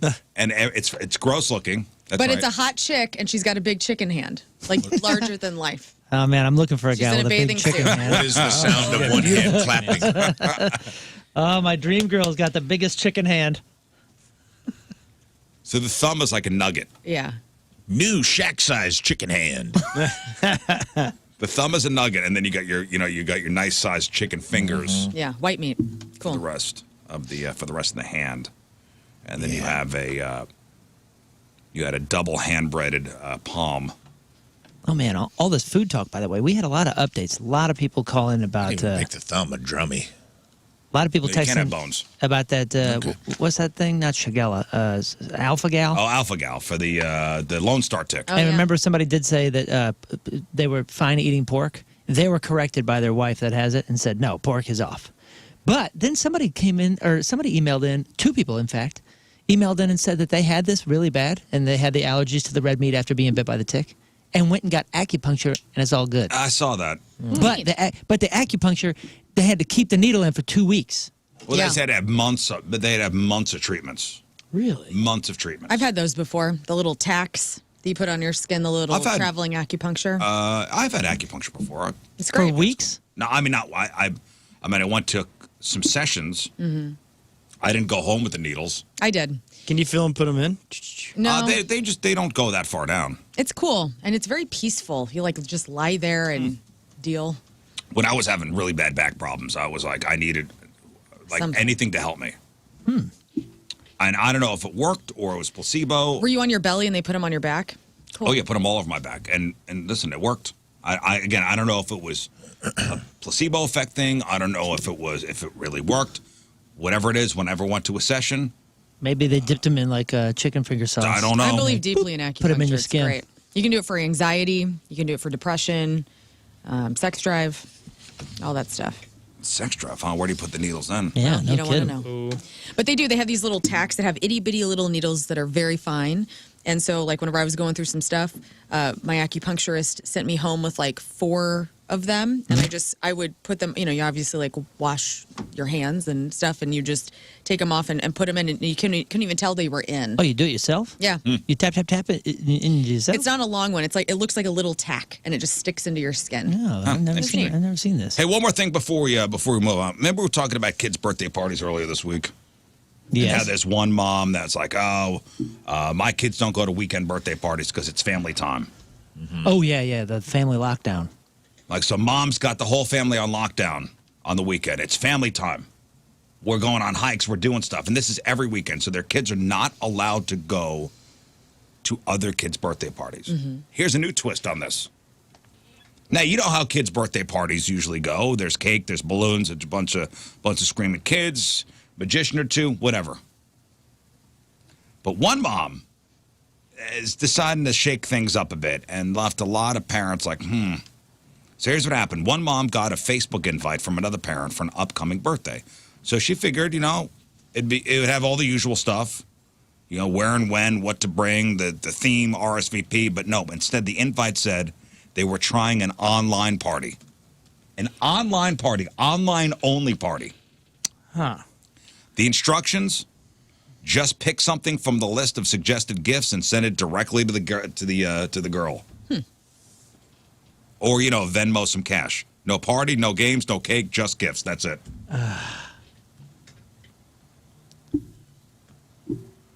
Now, the mom who got the invite was surprised, to say the least. And she totally got it if it was just a family thing, but inviting classmates to basically just mail in presents. Yeah. Yeah, that's wild. And the one mom's like, is this a new trend? Am I missing something? Turns out the birthday girl wanted to skip the party and just go to a hotel instead, so her mom made sure nobody missed the chance to send her gifts anyway. What birthday, I wonder, was this? Was this like 10? I don't know. Okay. Does that make a difference? Well, I mean, A little bit. it's kind of more of a special number for a special birthday, like whenever you get double digits or you become a teenager or you become 20. Like there's special numbers of age that have a different level of expectation to birthdays, I would assume. So Unless- she was, I don't know. Yeah, unless there's like special needs involved here or something. I don't. The balls on this woman, honestly, to we're not having a party, just send my kid gifts. And this is not to family. This is like if you're fifth grader. But you said an online party as if there was something, but there's nothing. This was just gift solicitation. just gifts. Then you can't. Then you don't get to use the word online, and you don't get to use the word party. This is gift solicitation. The balls, right? Yeah. Again, maybe I can see this in special circumstances. This is not a special needs kid. Okay. Yeah, This yeah. is a girl that was like, hey, I don't want a party. Then Sorry. So mom made sure have nobody missed a chance to give her gifts anyway. And it gets even more awkward. The mom didn't just send private messages. She posted the same gift list to her entire Facebook page, like news feed. Yeah, I mean, I guess cast a wide net, and a couple people may take the hook, and you got a couple gifts for nothing. I don't know. Is this the future of parties? No. no. Or is it just a seriously misguided attempt to avoid cleaning up after a bunch of kids? Possibly that, and to save a ton of money. But I guess they are going to a hotel, so. Yeah, it does sound. Somebody said it sounds like the dad's planning the party. Yeah. Ah, Make it as easy as possible. So I could picture Moon pulling this one. what? Come on now. Oh, Kids, you don't want cake and all that gross stuff. I'll just have people send stuff, and it'll be more fun. We could do your own thing today. Hey, by the way, somebody sent us a picture of the chicken hand. Uh-huh. I think this may be a thing already. That looks horrible. Well, congratulations to whoever It's called decided the bloomin' to do it. onion. That looks horrible. That looks very gross. Where's That looks picture like come through someone. at? Email? That looks like a cadaver's hand fried.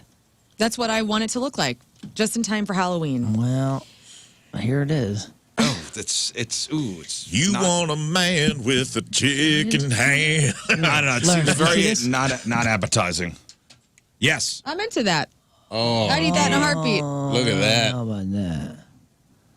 I don't know. Gosh, that I is don't know, man. Freddy I'll be honest, Krueger's it's a hand little without the unsettling. glove. It is very unsettling. That's not for me, guys. Is that a thing? Is I that am really into a it. product? What's it say? What's it say? It looks like that's Popeyes. Oh, way to go, Popeye. Popeyes, Of course. Okay, they win the chicken I wars can't. then. I can't tell what this says. I mean, Is it that says, Popeyes? It says something. There's a logo here, or is that fake? Or is this fake? Is this AI? It's Disney World. Did you guys eat this when you were at Disney Could World? be AI. It's I don't know. I AI, can't brother. tell anymore. It's AI. It says frying. Is that what it says? Yeah, it's just like a giant Frying. Yeah. And mess up the letters. Oh, you got us. You almost got us. frying fingy. We're so gullible with I just AI. typed in fried chicken hand. I mean, I still would eat that. You would eat this? This looks. I'd eat that fried chicken hand. I mean, it's kind of you like were- on Severance when they made Irv's head Little into watermelon one. head. Yes, Just it is. make me a chicken head. I mean, it looks like they cut the hand off at the wrist. Yeah. Do people still call chicks chicken head? sorry? Okay, Chicken let's not. heads. That's something else. Oh, the rappers used to say. Yeah, I know, but for a reason. What reason? Because they were squawking. Click, No, click, it's click. it's how like chickens like peck What for. are you? What are you? Don't move your head that way. Yes, but act it out if you could. I'm just saying. I haven't heard it in a song in a while. I just want to ask a question. I'm pecking for food. Show me. I did already. Here. Do you No. need here maybe a prop? Get away from me. Here, let me find a banana. Today's Team Riz Remember the Day is brought to us by Hot Shot Sports Bar and Grill, the official sports bar of the Riz Show, and home to St. Louis sports fans since 1990. From Eureka, Kevin Crawford is our Team Riz Remember the Day. Kevin has a Riz Show on in the background at work, and everyone asks, what nonsense you listening to? And he loves when we argue, and he's like, it's like listening to brothers and one sister all morning, and it's awesome. Kevin loves his kids, has a great job, and has a great boss. Kevin Crawford from Eureka. Our Team Riz Remember the Day gets super sweet Team Riz Remember the Day soccer jersey. Get yourself signed up 1057thepoint.com/Team Riz. Psychedelic drugs with a side of sex tape. Smokey is under investigation. And just like that, we almost lost Carrie Bradshaw and some new albums that you could stream or buy in record stores this weekend. All right, we got that. We got your Popeye's Rippin' Strips. Look up that. Popeye's Rippin' Strips. Maybe that's the chicken hand I'm thinking of. Rippin' Strips. Is that it? All right. All right, Crowd on Celebrities. Next, stay there. Back to the program, phone number 314-624-3833, 618-398-3833. The Mick Ultra Studio Cams, 1057thepoint.com/Riz. The socials at RIZZ Show. Your emails, RizShow, 1057thepoint.com. Of course, you got the Coleman's Campers text line at 314-649-DUMB. All right, Rafe's in memoriam in just a little bit. We have your Friday fail stories. Also, comedian Greg Warren calling in about 20 minutes to talk about his new special, which comes out today. Today, available for free. So we'll talk to Greg in just a little bit. All right, today is May the 16th. Back in the day, 59 years ago, 1966, the Beach Boys released their masterpiece, Pet Sounds, with, of course, God Only Knows and Wouldn't It Be Nice. 44 years ago, 1981, the Monster Jam, Betty Davis Eyes by Kim Carnes hits number 1. 42 years ago, 1983, Michael Jackson does the moonwalk for the first time on TV when he breaks out the move on the Motown 25th anniversary TV special. Still blows my mind when I see that, because there's a YouTube, you can watch it on YouTube. Yeah. And just seeing it and how fluid his feet move. Every once in a while, that'll come across my feed. It's him doing that for the incredible. first time. And you try to do it, and it never looks as good. And it was just mind-blowing at the time, 1983. Yeah. 41 years ago, 1984, Andy Kaufman dies of lung cancer. Or did he? Yeah, I don't think he did. Do you think, to go back to Michael for a second, Yeah. was that the moment that he became The king. bigger than life? I think there was 3 or 4 moments. Because yeah. Was Thriller out already? I think so. I think Thriller was Thriller out was out already. already. He had done stuff with his brothers at that special and then was kind of left on stage alone, I believe. I just remember it being such a huge deal. It was a huge deal. That he was already huge. Then I was like, is I that gotta when he watch went it. from like human being to godlike Maybe. in the eyes of the American people? Maybe. Those sparkly socks that he has on. Dude, it was great. 39 years ago, 1986, Top Gun was released. 35 years ago, 1990, Sammy Davis Jr. dies of throat cancer in L.A. He was 64 that same day. Jim Henson dies of pneumonia at age 53.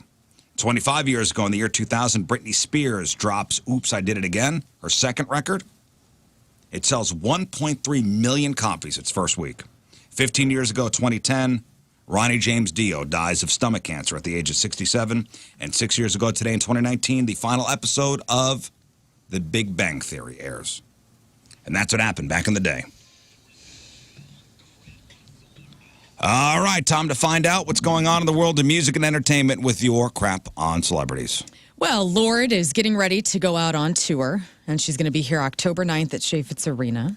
And she sat down with Rolling Stone magazine for a cover shoot, talking about that tour coming up. She also told some stories, about how not too long ago she was going through something and had to have some therapeutic psychedelic drugs. Decided to, as she was on the psychedelic drugs, watch the Pamela Anderson and Tommy Lee sex tape that's iconic. Yeah, which is odd. It's odd, and she doesn't really know why she found herself pulling that out to watch, but she did say she watched it start to finish while she's tripping her balls off. She said, I found it so beautiful, and maybe it's effed up that I watched it, but I saw two people who were so in love with each other, and there was this purity. They were jumping off of this big boat. They were like children. Yeah, so I'm reading the quotes, too. They were like children. They were so free. Yeah. And I was just like, whoa, being this free comes with danger. Right. And people are not, her comments are not going down well with people. Like, she's being criticized. What are they saying? One person wrote a stolen tape that's basically revenge porn, and you're using it as part of some BS psychedelic therapy session. You're not an angsty teenager anymore. You're just an adult loser. That was one tweet. I will say this, and I agree that it is, when you start to read about the story that Pamela Anderson and Tommy didn't want that to come out. A woman watching revenge porn of another woman, calling it beautiful. What the F is wrong with you, freak? But it was beautiful because it was them in their private moments having the time of their life that we weren't all supposed to see. What's essentially revenge porn, this openly is incredibly anti-feminist and disgusting. WTF. Yeah, people are not thrilled with Lorde. With Lorde. Lard. Oh, Lard. Oh, Lord. Well, she'll be here October 9th. Lorde facing backlash over Pam Anderson, Tommy Lee sex tape. Well, she'll have to walk it back, I guess. Winning. Oh, I saw Tommy Lee's getting divorced. Yeah, I have that too. So Tommy Lee and his wife, Brittany Furlan, they have decided to split allegedly because of his drinking. So they've been living separately for the past 2 weeks. I don't know if they're getting a divorce or if they're just going to separate for a little while. Maybe he'll get some help, try to rekindle things. I like them as a couple. Like, if you ever watch their videos and stuff, like, she's on social media pretty frequently, and she'll post videos from their house, and he's usually in the background. She was a Vine, wasn't she a Vine star before they got together? Oh, really? She Is that had her how own they met? thing going on. I just remember the video of her, was it like a coyote or something that got into their backyard and was trying to eat their chihuahua? Yeah. That was terrifying. But she went out there and got her damn dog back, so she's pretty awesome. A week after former housekeepers accused Smokey Robinson of sexual assault, law enforcement is now looking into their claims. So there is a civil suit against Smokey Robinson out there.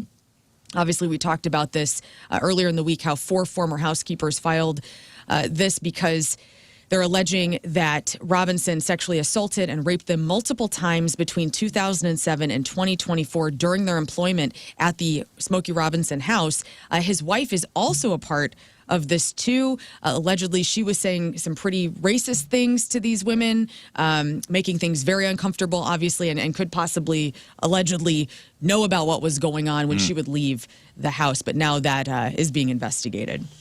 This is weird. So the Red Hot Chili Peppers have shared a snippet of their appearance on the Netflix animated series Love, Death, and Robots. So David Fincher directs this. I don't know much about this show, but it's been around for a little while. And I guess they do individual episodes with all sorts of different things. So, like, obviously they're doing music with the Chili Peppers, but they've done things with comedy and horror movies and whatnot, different characters. But they essentially make the Red Hot Chili Peppers into marionettes, and they take footage from one of their shows back in 2003. So it's like actually live Like a concert. audio, and they put the show back together with the Chili Peppers being puppets instead of like live footage from the show. And what's the show called? It is called Love, Death, and Robots, and it's on Netflix. Oh, yeah. Yeah. Have you watched that? Oh, Yeah, you've seen that? I've seen a few seasons of that. What is it? I mean, what's it like? So it's individual episodes connected, or No, it's how do I describe it? It's kind of like Black Mirror, in a way, but it's I think it's all. Is it all animation? I think so. Yeah, it's all different types of animation. Some of the episodes are really cool. Some of them are okay. So I read that the series is a reimagining of heavy metal from 1981. Huh. It never comes up in my feed for Netflix. It So used I had no to. idea. It's a couple years old. It used to on mine. Okay. Kind of playing into my algorithm. Love, I Death, guess. and Robots is an animated anthology series on Netflix created by Tim Miller and produced by David Fincher. Each episode is a standalone story with its own animation style, genre, and tone. Yeah. The show features a mix of science fiction, fantasy, horror, dark comedy, and sometimes romance, all tied together by themes that often involve, as the title suggests, love, death, and robots. Yeah, a Kinda couple of weird. them, were and a couple of them were like, "Woo, that was really interesting." Well, if you're a Chili Peppers fan, it's kind of cool. So check that out Yeah, on it's kinda neat. Netflix. SNL, ladies and gentlemen, 50 Years of Music, the exhibit featuring Mick Jagger, Blondie, Billie Eilish, and so much more will be opening at the Rock and Roll Hall of Fame on May 23rd, but the official party is slated for June 14th. I'm actually going to be up in Cleveland, and I'm going to go check this out at the Rock Hall. Oh, yeah? Because I'm interested. I guess Fred Armisen is doing the big party to open it up. You been to the Rock Hall? No, and I have some dear friends that recently went. They got some family in Cleveland because there's no other reason to go. I mean, Yeah. to Cleveland. Right. We're going up to see You're Nine Inch going Nails. for the Rock Hall. And we're going to go see the Rock And he Hall. says it's so. He says I would love it so much. You I'm like, would. oh, you got to go to Cleveland now. I've been there once. I went in 2016. And I no surprise here, but seeing Jimi Hendrix's handwritten lyrics, I was crying. I was Is like it a enough? freaking mess. Is the Rock Hall and you guys out there, if you've been there, let me know. Is it enough to go to Cleveland for that specific thing? They have good food in Because Cleveland. I don't know another reason to go to that city. I mean, do the combo. Find a fun concert that's happening across at the amphitheater, and then go to the Rock Hall. You want to come see Nine Inch Nails with Tim and me? I would love to. Okay. I would love to. Hey, by the way, this Love, Death, and Robots with Chili Peppers Yeah. is basically just imagine if Team America Right. went to a concert and they did. Isn't that neat? Oh, man, let me get some audio on this. Okay. I just can't stop.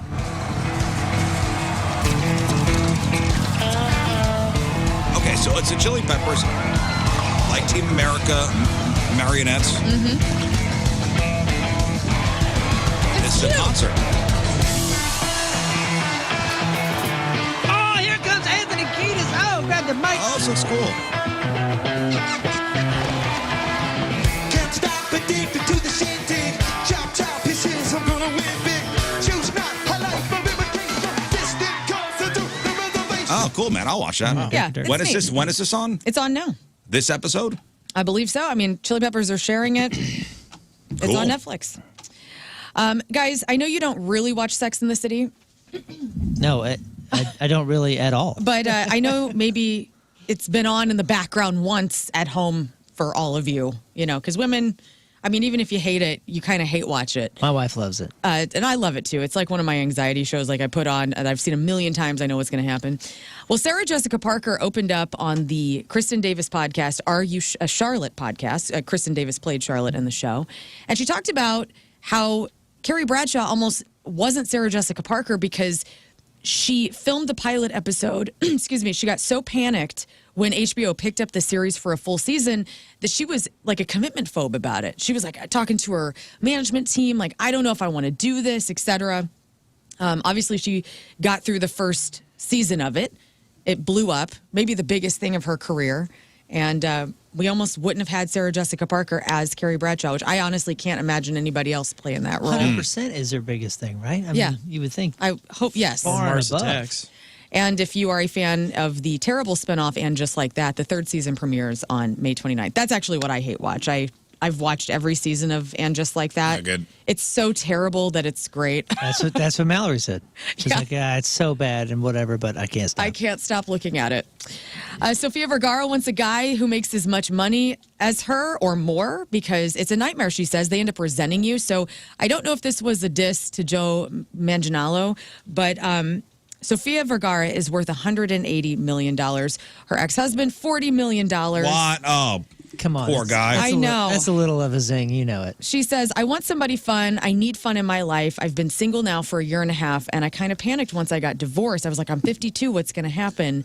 And so she's looking for a guy who makes over $180 million, is super fun, and can deal with her. Well, that's a pretty big Yeah. pool. She should do well. And looks as good, if not better, than Joe Manganiello. Yeah. Good luck. Good luck with Good, that, good luck. Sophia. As if Joe isn't fun with his Dungeons and Dragons and He rock seems like and a roll. fun guy. He's super was it fun. not a, I guess not a, Amicable Not a good- divorce. Joe's the Divorce? best. I don't think it was. I don't think it was great. They were married for 7 years. They did have a prenup. I mean, I don't know why they got. They're both beautiful people, and I liked them as a couple, but I Yeah, guess yeah. it just didn't work. Actor Jeremy Allen White, Rafe's twin, has wrapped things up for singing the singing parts of Bruce Springsteen in the biopic "Deliver Me from Nowhere." So here's a little audio of Jeremy Allen White on ET talking about hanging out with Bruce Springsteen. Jeremy Allen White.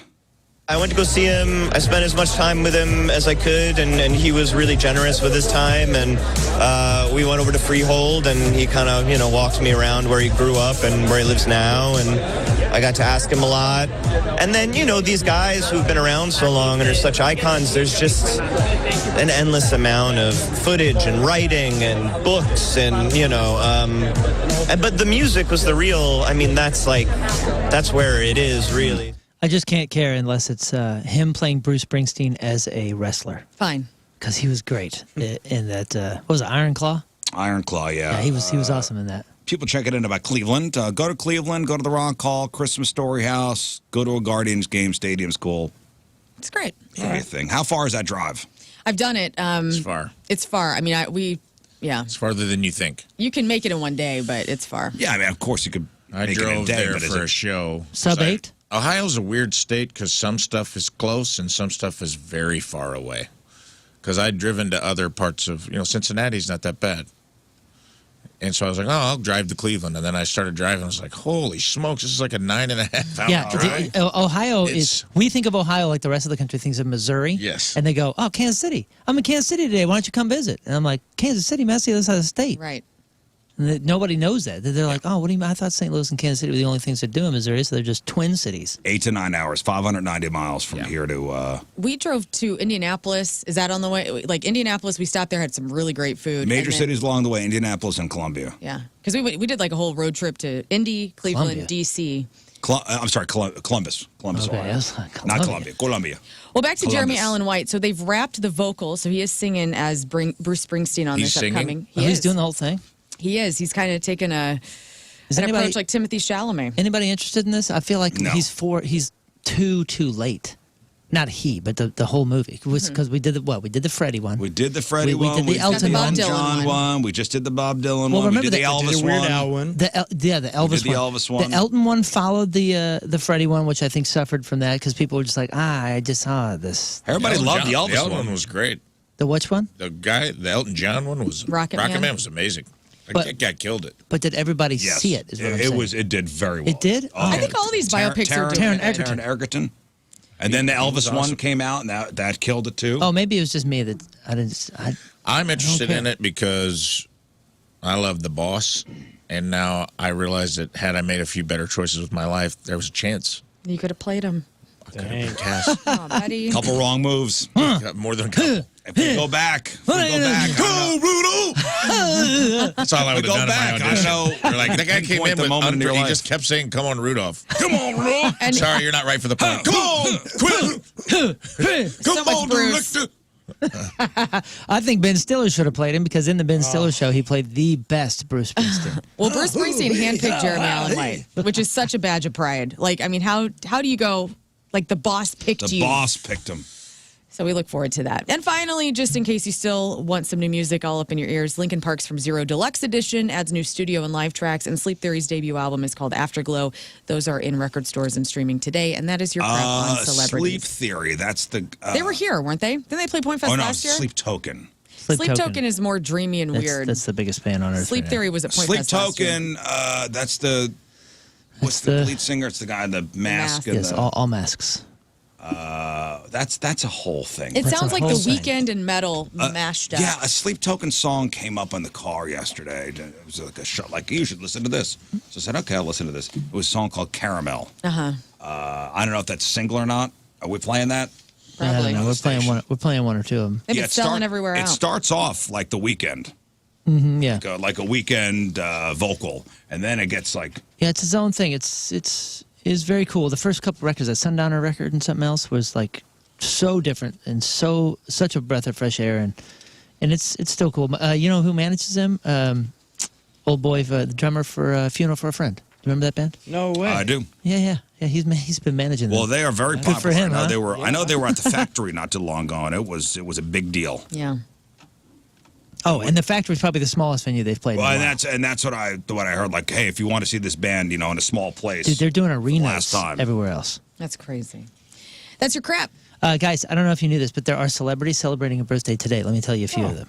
Thomas Brody Sangster. Everybody knows that person. That's Newt from Maze Runner. Also Ferb from Phineas and Ferb. Oh, okay. He's 35. Megan Fox. You may know her. All thumbs. She's Toe Thumbs. Toe Thumbs is 39. Joseph Morgan. That's Klaus on the Vampire Diaries spinoff of the originals. Also, James in Halo is 44. Adam Rickman. That's Man vs. Food. That's right. He's 51. Jason Weeman Acuna. We were just talking about Weeman yesterday. He's 52. Carrie Payton, Ezekiel on The Walking Dead, also in Teen Titans, is 53. Tracy Gold. You know her as Carol Seaver. Yeah, Carol Seaver. On Growing Pains. Is 56. Ralph Tresvant, that's a New Edition's lead singer, is 57. Janet Jackson is 59. Krist Novoselic, that is that guy from Nirvana who's very, very tall, who's not Kurt and is not Dave. He's 60. Deborah Winger, Ashton Kutcher's mom in The Ranch, also in Urban Cowboy and Officer and a Gentleman. In terms of endearment, Deborah Winger is 70. Pierce Brosnan, James Bond, and Remington Steele is 72. And guys, Danny Trejo, Machete. Oh, I think he's in his 80s. Yeah, he's older than you think. Danny Trejo is a guy that does not age. He looks the same now than He was born 80. Yeah. Danny Trejo is older than my father, and he is 81 years 81. old. Wow. 81. Yeah, I knew there was like whoa, man, this guy's that old. All right, today's porno birthday, which is being brought to you by Patricia's, where fun and fantasy meet is, and her name is Ms. Butterworth. Not Butterworth, but Butter. Ms. Butterworth. Ms. M-Z-B-U-T-T-A Worth. And today's birthday girl has been in 22 fine films. Let's see if you could pick up a theme here. She was in BBW Dreams 13, Big Ass Quake 1, Big Beautiful Black Teachers. She was in Big Babes 24, Crazy Big Booty 6, Infatuation 1, Mega Butt 26, Mo Bigga, Mo Beautiful 2. I rode the Megabutt one time to Indianapolis. And who could forget her role in 2007's Whole Lotta Lovin'? You guys pick up the theme? Yeah. Tiny, petite, Tiny blonde lady, gal. yes. Ms. Butterworth is 44 years old. That's your porno birthday. Those are your crappy birthdays, and that was your crap on celebrities. Ladies and gentlemen, joining us on the hotline from parts unknown, our buddy, who's got a special coming out today. Ladies and gentlemen, the peanut butter salesman himself, Mr. Greg Warren. Hey, Man. Where are you calling from? Where are you? I really had to think for a second. It's Saginaw, Michigan. Saginaw, Michigan. Yeah, Saginaw. Yeah. Yeah, I'm in a Hampton Inn, which I don't want to brag, guys, but I have some status at the Hampton Inn. Yeah, dude. Nice. That's cool. Is that the place that bakes Yeah. cookies? Or is that Comfort Inn? Comfort Inn, I think, is the Otis Spunkmeyers. Yeah. Yeah. Sorry. Hampton Inn. I think I'm silver level here, which isn't huge. Now, what is that? Now, what does that get you, Greg? Well, when I walk in, Riz, I get a choice. That's how big I am. They say, "Hey, would you like points or a snack?" You know? Nice. Yeah, and I don't. I don't want. I'm a grown man, and I've spent a lot of money with your company. Do we really have to call it a snack? I mean, do we? What do you get? Juice boxes back there? I don't snack. What kind of snacks are we talking about? It's not much. I mean, the kind of snacks I eat are not snacks. It's a king size bag of Frito Scoops is what I eat. It nice. stops being a snack after about 3 chips. Wait, when does it become a meal? Yeah. When does that? Yeah, what's the distinction between when a bag of chips becomes a meal? How many chips in? Here's the thing, Riz. I don't know if it's ever a meal. I think it goes from snack to problem. Yeah. I don't think it's a meal. There's certainly nothing meal-like about it, other than I guess it is calories. But I would think the silver status would be a complimentary wheelchair. You know what I mean? Like you walk in and go, sir, would you like to be wheeled to your room? Oh yeah, it's nice. Hampton Inn. Yeah. Well, listen, Greg. of course, we'd love to have you in the studio, but you're very famous now. You have a. I'm embarrassed that I'm not in town, man. I'm sorry. I'm not in town for a couple weeks. But as soon as I get in town, no, you're Saginaw famous. No. Now here's the thing. Now behind the scenes, this is to pulling back the curtain a little bit. Greg's people reached out to us. Oh my gosh! First time we ever heard from your people. Greg's not from Greg, but Greg's people. Holy smokes! Where do they stay? I knew I was going to take a hit on this one. They stay at the Drury. Now Greg's got that's people. right. Rafe thinks the Drury is like the greatest. He was bragging about some gig one time. He's like, no, listen, dude. They put me and Tina up at the Drury. I'm like, He's got burgundy status. Things have changed for me, bud. I don't think I'm going to be opening for you very much longer. He thinks the Drury is like the Ritz, man. Hey, I swear he said it. He said it all. Like I know where I am though, Riz. I'm not like this. Isn't the Four Seasons? Rafe thinks the Drury is it. Like that's what he thinks. I don't know what's so funny about that. The Drury is a very nice hotel. It's fine. It's fine. It's very nice. But Rafe is like, no. Listen, dude. I've seen how the other half lives. Yeah, they give you $1 off of the apps at Applebee's. Rafe is a classy gentleman. Yeah. I'm like, there's an Applebee's in the building, Greg. Do you realize? Do you realize my hard work has paid off? I know, man. I don't even know what motivates you anymore. Once you get Well, listen, I could go from my room to an Applebee's without going outside. That's right. You've made it. What's left? Yeah, that's it. That's peak. That's the peak right there. Agreed. Pinnacle of the career. No, Greg, I mean, you got a comedy special coming out today. It's called The Champ, and it streams for free on YouTube. So this is a big deal. Your buddy Nate Bargatze is the executive producer. He did your last special as well. Nate is one of the top comedians going right now. This is a huge deal. Yeah, thanks, buddy. I'm pretty psyched about it. The last one did real well that I did with Nate. So he's just been he's been real generous, and he took me. I went to Europe with him for 2 weeks last month, and I got to open for him in Europe. I'd never been to Europe before. It was pretty great. Culture shock for you? Were you okay with the food? I can imagine taking Greg out of the States. I don't know. Did you eat the peanut butter over there? I'm just imagining you a stranger in a strange land. Yeah, I mean, they learned it. To answer your question, the peanut butter's not real big outside the U.S. Yeah. Oh, my God, Greg. Which angers me a little bit. Me too. I feel like some of these cultures are beneath us, but but I loved it, man. I mean, when you're traveling with, Nate, who's the biggest comic in the world or whatever, you tend to eat at some pretty nice places. And the hotels, they're not the Drury, Rafe, but I mean, we did. Obviously. We did stay in some pretty great places. Did you fly in a private jet? We did. Oh, yeah. look at this! Look at this! He's got his own people. He went from PB&J to just PJ. Wow. Yeah.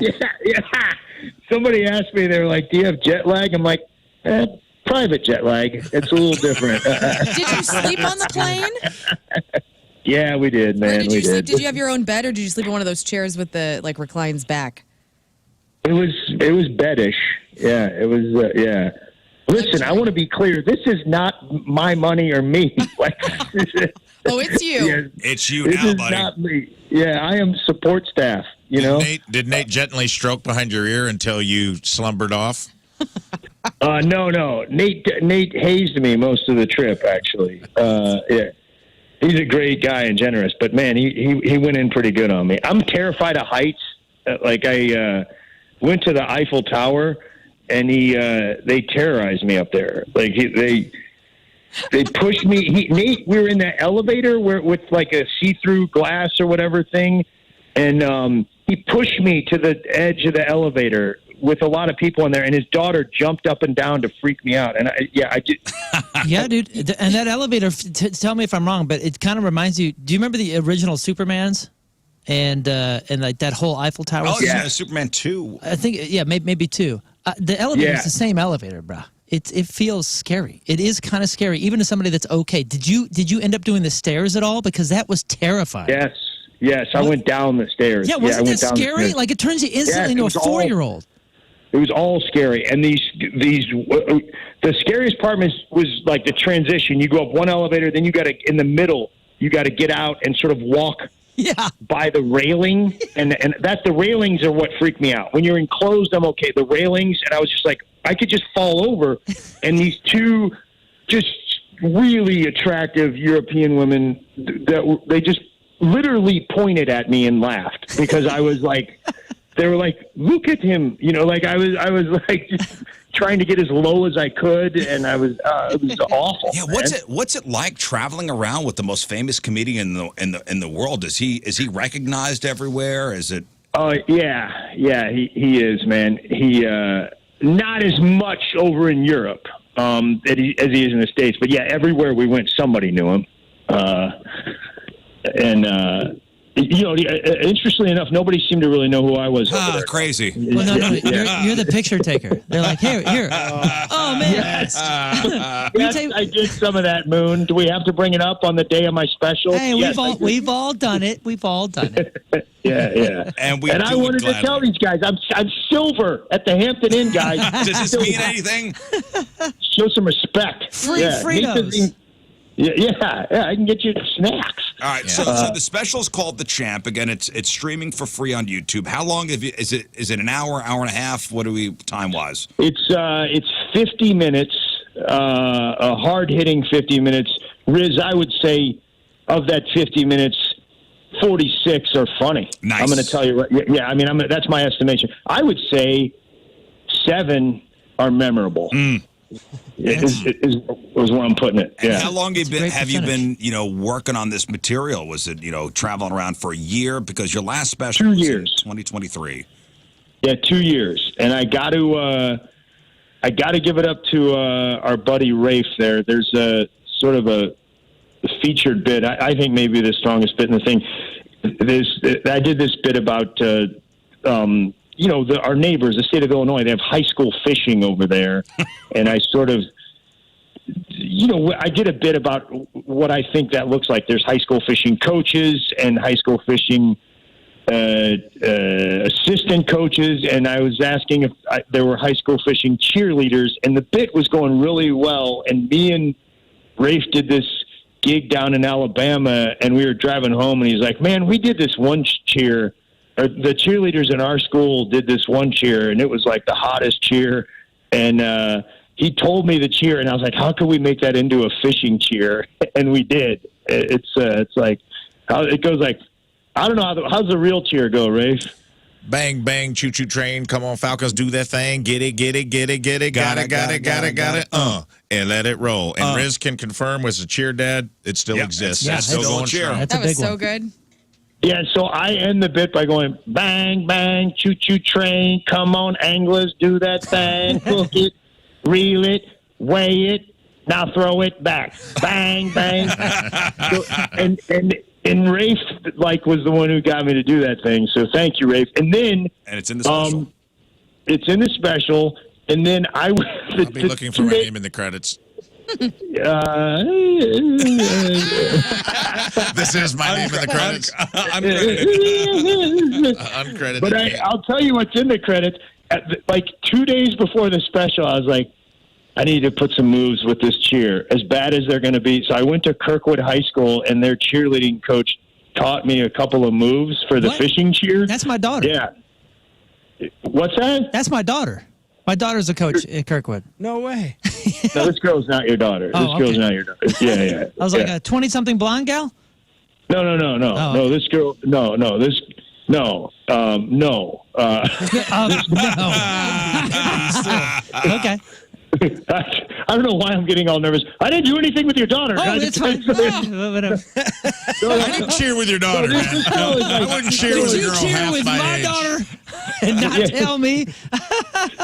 So you got I didn't get any spirit whatsoever from your daughter. you got actually coached. Did you do any flying or perhaps back spotting while you were there? No. I mean, they weren't that advanced moves, Moon. I'm not like you. I'm not on stage dancing. Like I can't do this. It's the most thing. I would rather get punched in the face than have to dance. I'm with you. But this woman who isn't Moon's daughter, No. she's almost age appropriate for me to getting cheerleading lessons from. She taught me these moves, and we wound up. I shot it on the phone, and that's where when we're rolling credits, there's a video of her teaching me fishing cheerleading moves. Oh, that's amazing. Yeah, she's really good too. Brooke Buning is her name. Yeah. Go ahead, Rafe. Coach Brooke. Coach Brooke. Shout out to Coach Brooke. And there's a lot of stuff on this special, Greg, about kind of your wrestling career, right? Yeah. I wrestled at Mizzou, and I wound up being pretty good. But I talk mostly about the formative years, my first couple years in college wrestling. That You were an All-American, kind of good. Let's go. I was. Let's be truthful. You're I very took some beatings. I know there's nothing funny about that. Though, like the early years, I took some beatings, and it was humiliating. Yeah. Listen, I know. Your people are saying we got to wrap it up because you have another station to call. Wow. I'm sorry, guys. I'm so sorry. people are I blowing us promise up. I want to come in. When you're in town next, you come in. We'll talk about that special more in depth. But you are playing. You're doing some shows at the Funny Bone in November. Yeah. You know that November 6th through the 9th, including the all ages show. I think that's Sunday, November 9th. But congratulations, man. We're really excited for you. All the success. This man is flying around on private jets now. Yeah, dude. Great. He's importing peanut butter to England. It's great. Hey, I'm proud of you, buddy. I'm happy for you, man. Hey, thanks a lot, you guys. I really, really appreciate it. Thanks for everything, man. Yeah, man. I'll trade you more cheer lessons for a private jet. Private jet ride. And some Fritos, please. The Fritos I can come by. I want to make this clear. It's not my success that got that jet. Yeah. Whatever, man. Yeah. We know you Whatever. Have brought fun sleeping on your private jet, Greg. you brought gummy bears from the Hampton Inn onto the jet and got made fun of mercilessly for it. Listen, this man is silver status, and make sure you download and watch his special, The Champ, streaming free on YouTube today. Greg, we love you, buddy. We'll talk to you next time when you're in town. Hey, thanks, guys. Thanks a lot. There he is, the great Greg Warren, everybody. He's so humble. Yeah. He's a He's a humble sweetheart. man. He's a good egg. He's a good egg. Hey, he's a good dude, man. And the special's good. I've Man, seen the whole hour. if I we only- promise you, it's wall to wall after. If we only had a fishing team, He also writes so proficiently, like to brag on him for a second as a comic. Like that dude is prolific. Like 2 years to put out, and he doesn't put out a half-assed hour. Greg's hours are always good, and it's like it's inspiring to watch, and it also makes me feel like a dirtbag when I'm on the road with him, like I'm not working hard enough. But I'm proud I'm of going him. to make sure I watch that today. It's going to be good. All right, ladies and gentlemen, your Friday fail stories are next, and we will we'll run the gamut today. And I think the headliner today, I'll just say, happened at a Lowe's inside a display shed. happened inside. Oh no! Oh no! You know, you always wonder what would happen if they left those doors unlocked. And we now know. We can't be trusted. All right, folks, time for your Friday fail story. So all these people thought they had the perfect plan, but my God, somewhere along the line, that perfect plan went completely sideways, and it became an Uber, an ultra, Yes. dare I say it, Don't you dare! mega. Here we go.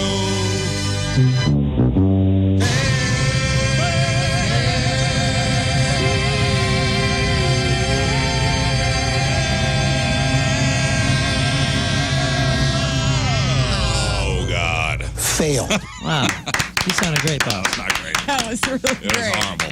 That was really cool. You sounded great to me. My man. I've never heard you sound better. You must have had a cigarette last night. You were talking about it. You must have snuck off and had one. I did not. It Yeah, was a one of little those ciggy? nights, though. One of those One point you nights. just go, I miss smoking. He had to go outside and just, grab a quick smoke on the patio out there. Yeah, with the swans. Could have been great. Could have been great. Me and the swans. Your lungs thank you for not Smoking. doing it. I did have a cigar last night. That's right. We went to the cigar bar. Oh. It was pretty sweet. After? Yeah. Yeah. On the way out. It's just right down the street.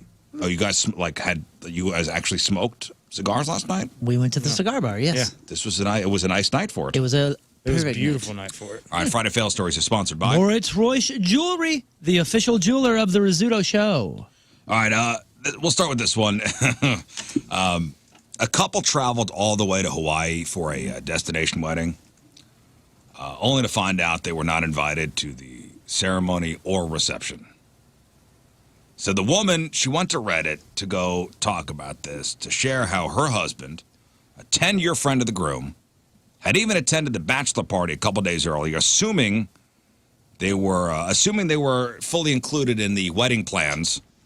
The shocking truth, they were only invited to the side events, not the wedding itself.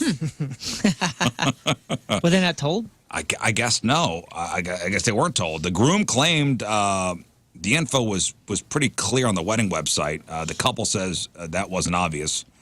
So they went all the way to Hawaii for Nothing. For nothing.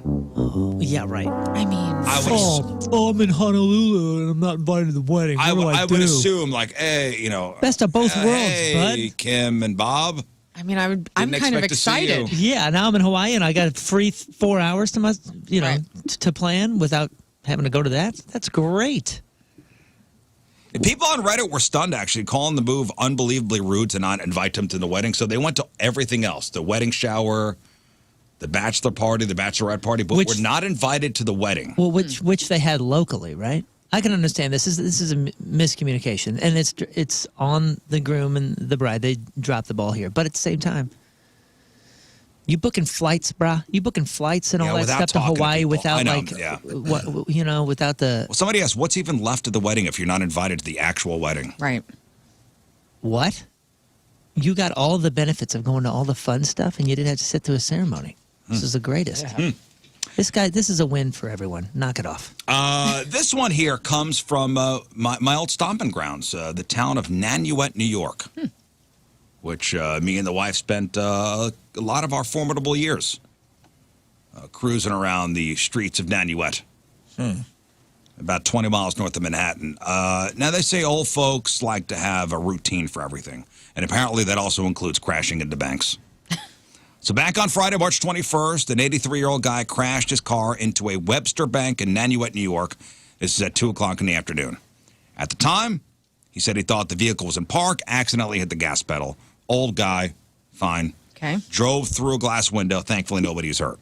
Exactly 6 weeks later, on Friday, May 2nd, that same 83-year-old man crashed the same car into the same Webster Bank at the same time, 2 o'clock in the same spot. Okay, Harold. Incredible. What? The window hadn't even been fixed yet.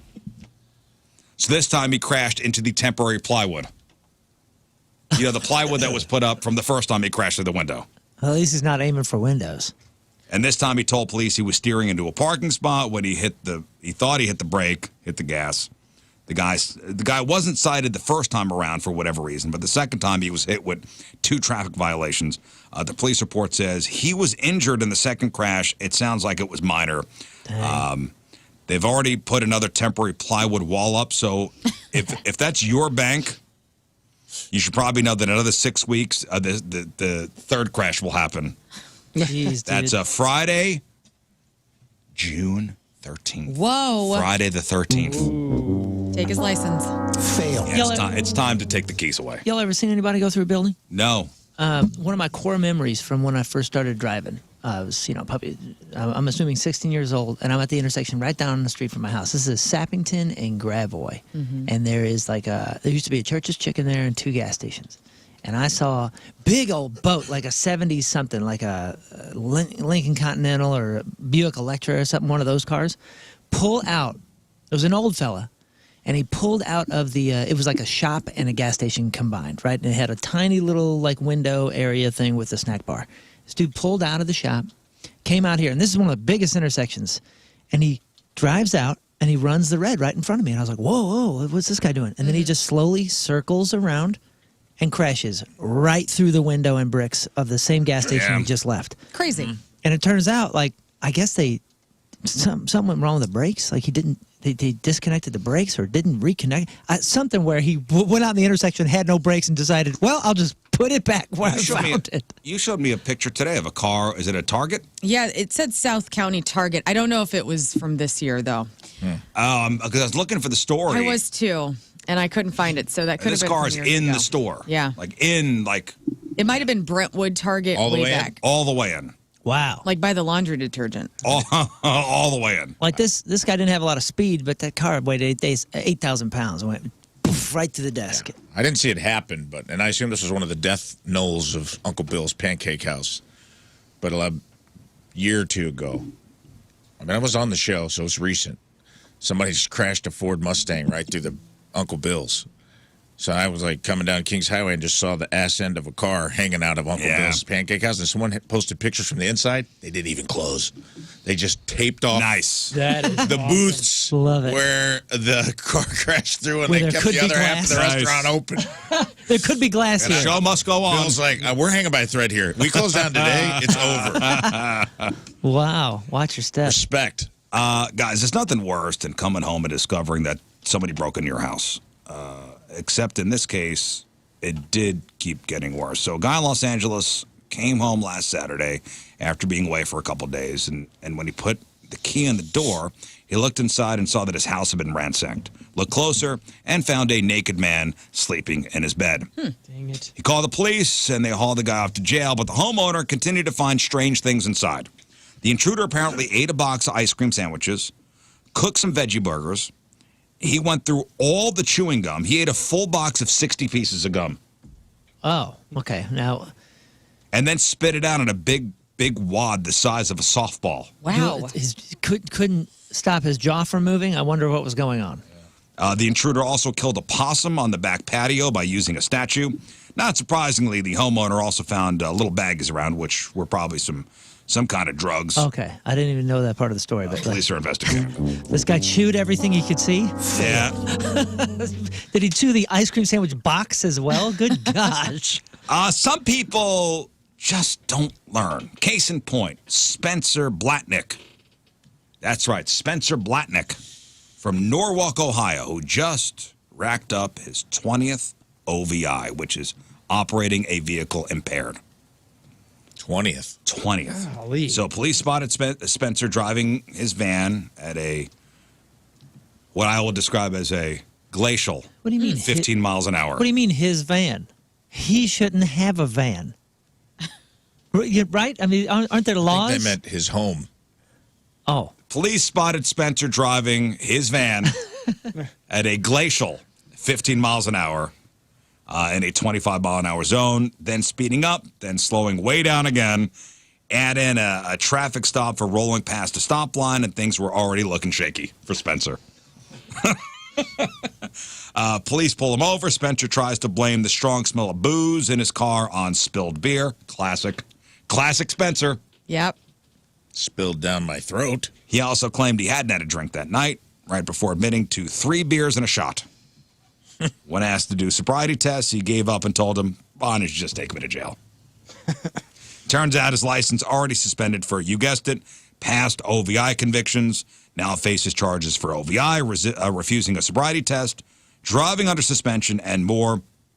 So with 19 previous drunk driving busts dating back to the 1970s, you'd think Spencer would have learned his lesson, but nope. He is a Friday fail legend. Fail. Silver status. Silver status.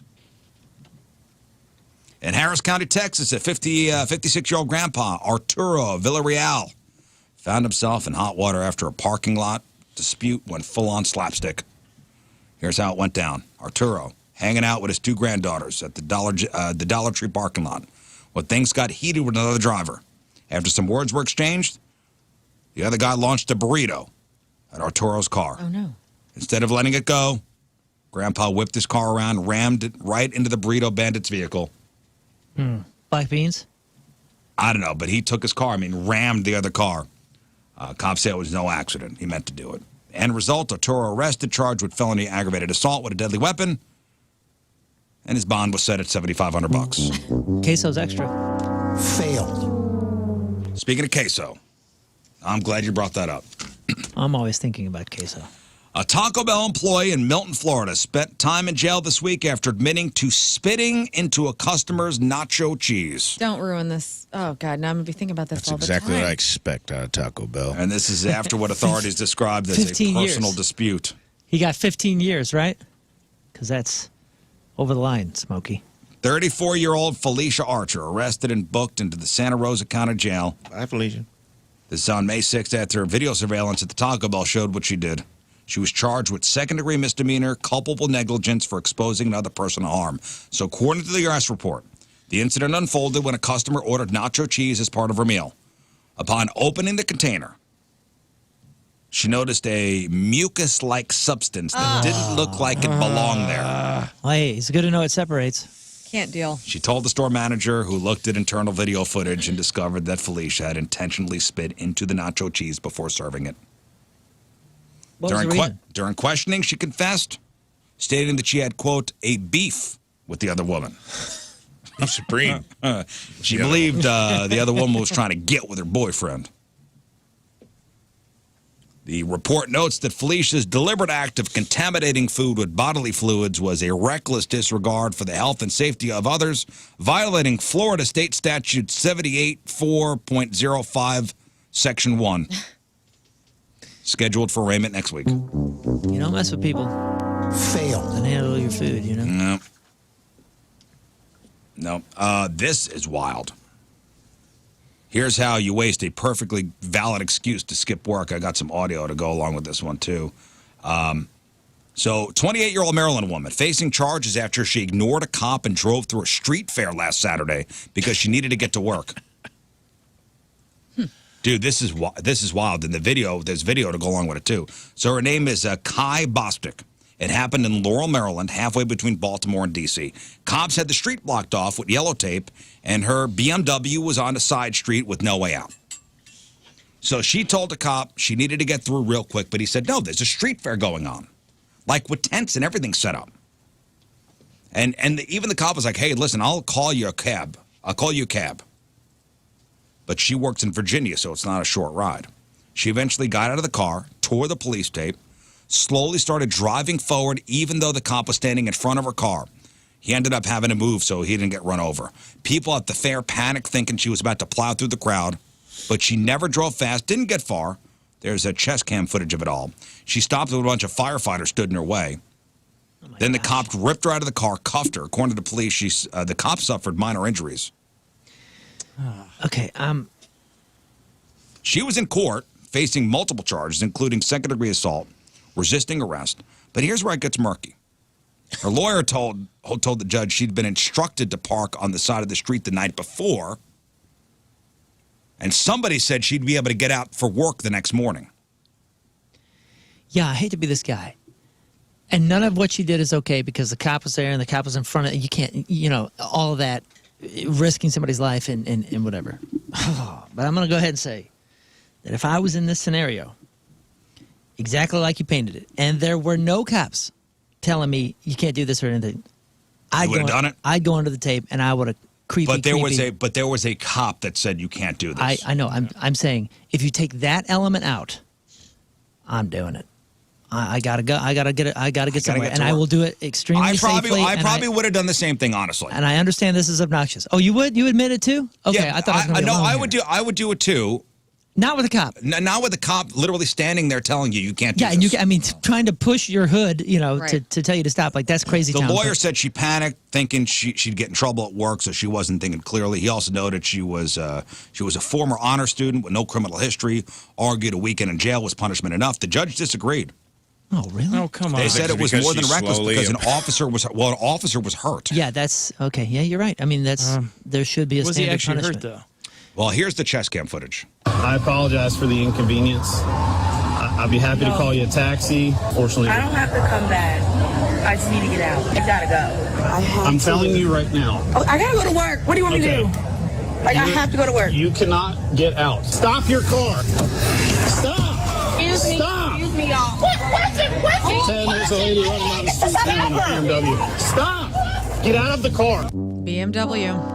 Fail. Oh, that's enough. I mean, I hate to tell you guys. Well, I did say that I would do this.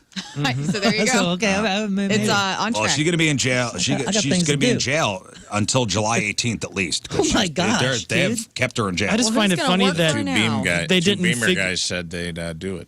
Interesting. I find it weird that they didn't just guide her through, be like, oh, okay, we understand your issue. We'll help you get through this and have cops Yeah. escort her so it safely gets in and out, and Yeah. or have the cop drive it through. Who knows? You know, rules is rules. Rules but is I well. When got- the cop's I got- telling you can't go, and I you got and things you to do. blatantly disregard his That's order and a big issue. drive while he's holding on to the hood of the car. I agree. That's absurd and deserving of punishment. But This one comes from northeast Miami-Dade, Florida, where a shopping trip took an unexpected and painful turn for one fella.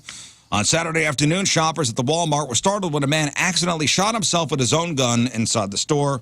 Witnesses say he dropped the firearm as it hit the floor. Boom, goes off, sending everyone ducking for cover in the produce section. where to get him? I think in the leg. I mean, you hit the floor. Just This is inside the Walmart. You hear a gunshot. you hit the floor praying, like just absolute thanks and praise that it didn't hit somebody else or hit you in the nuts, right? A customer who witnessed the whole thing says the guy dropped the gun, then boom, she hits the deck, not taking any chances. Yeah, but I'm As for the saying- customers, many said they were just grateful things didn't turn out worse. That's what I mean. Like you hit the. It's the only time you have a bullet in your body, and you're just like, "Oh God, thank you." Wow. One shopper at this Walmart said, "It's not the weirdest thing to happen at this Walmart. Honestly, kind of expected. Nice." True that. Oh, you said Walmart? Walmart. Was it St. Charles? No. Ah, man, I can see it. Fail. 25-year-old guy in Nebraska, Aiden White, has been arrested after he attacked his 37-year-old female neighbor and her 7-year-old daughter with a... Snake? No. Barbecue skewer. No. Taser. Stop sign. With Chicken a... finger. That's right, Star Wars lightsaber.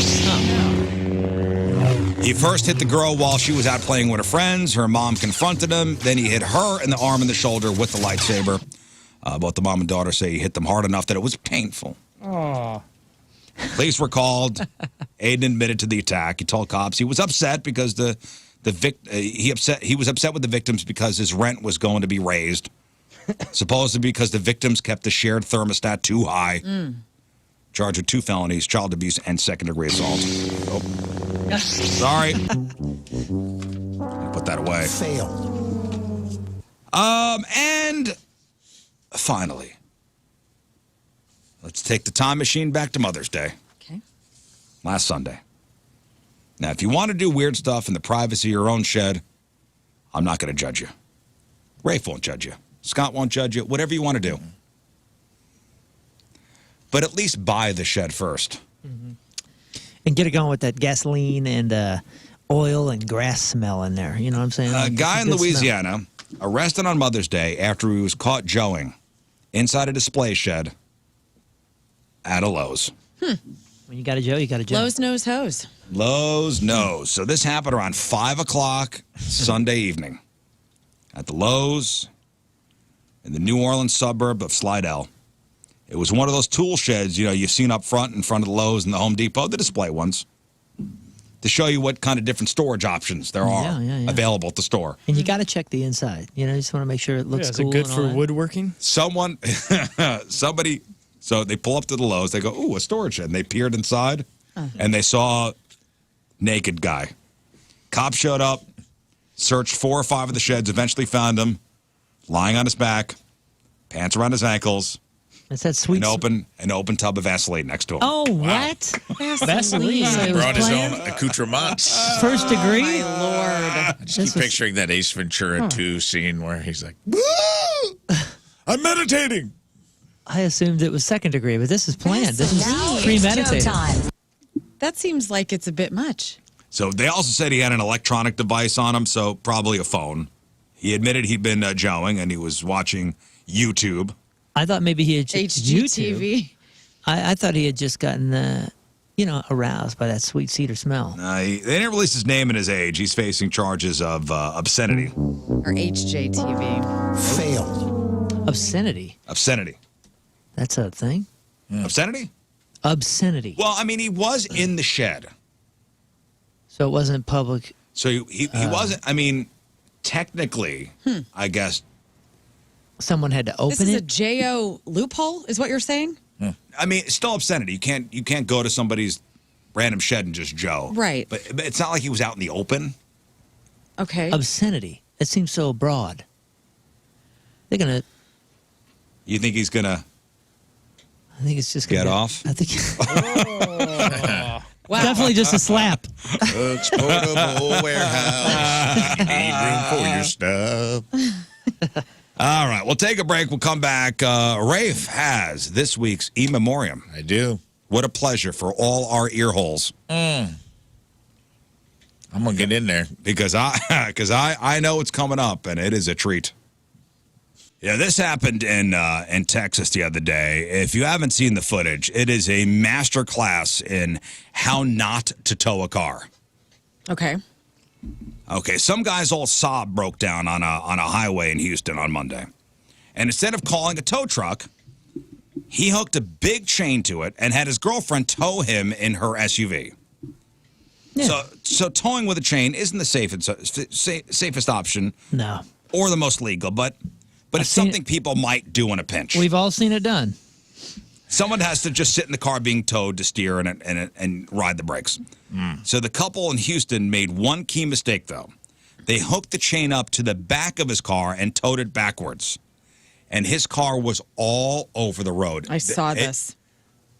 It is crazy. It is. I mean, That looks good. I don't know what's wrong with it. what are you doing? His girlfriend was also going way too fast, so the axle broke, and he couldn't steer at all. Is And it- the guy was inside of the car the whole time. And he's screaming. Like, is she not looking in her mirrors? Is she not feeling the. Yeah, dude, Why are you not he was calling? doing the Team America thing, trying to get her to stop, and no one was looking. This is buffoon meets buffoon. One eyewitness saw the girlfriend laughing as she drove, so maybe Maybe she thought this was. maybe she didn't realize how serious the situation was. He's so funny. Look at him back there. He's Swerving screaming. about. He's such a wild He's card. just having a good time. This is why I love him. I don't know why he had a heart attack. Here's a witness. Man, that car is getting flung about. Here's a witness talking about it. He was like losing control. You know, I heard when his tire blew out. That's the car. She was trying to talk to him, but he didn't want to hear nothing. Cops didn't end up signing them, but the boyfriend did get in trouble for something unrelated. His name is Dante Brown. He's 32. Turns out he had an outstanding warrant in Georgia. So they Oh, my arrested him, gosh. took him to jail. Look at this. Look at this. Look at this. Like it. He is. The car, the film, the guy that's filming just passed, so you actually see him in there, and he is freaking out and panicking, just getting slung all over the driver's The mirror's off the side of the thing. It's This is such a great video. he and the girlfriend told police that they didn't call a tow truck because they couldn't afford one, but now his car is, I mean, probably totaled. Dude, the it's axle, they over. broke the axle of the car. It's over. Man, Idiots. that's dangerous by itself, man. Just like a chain hookup like that. He killed a kid in my high school The chain? years ago.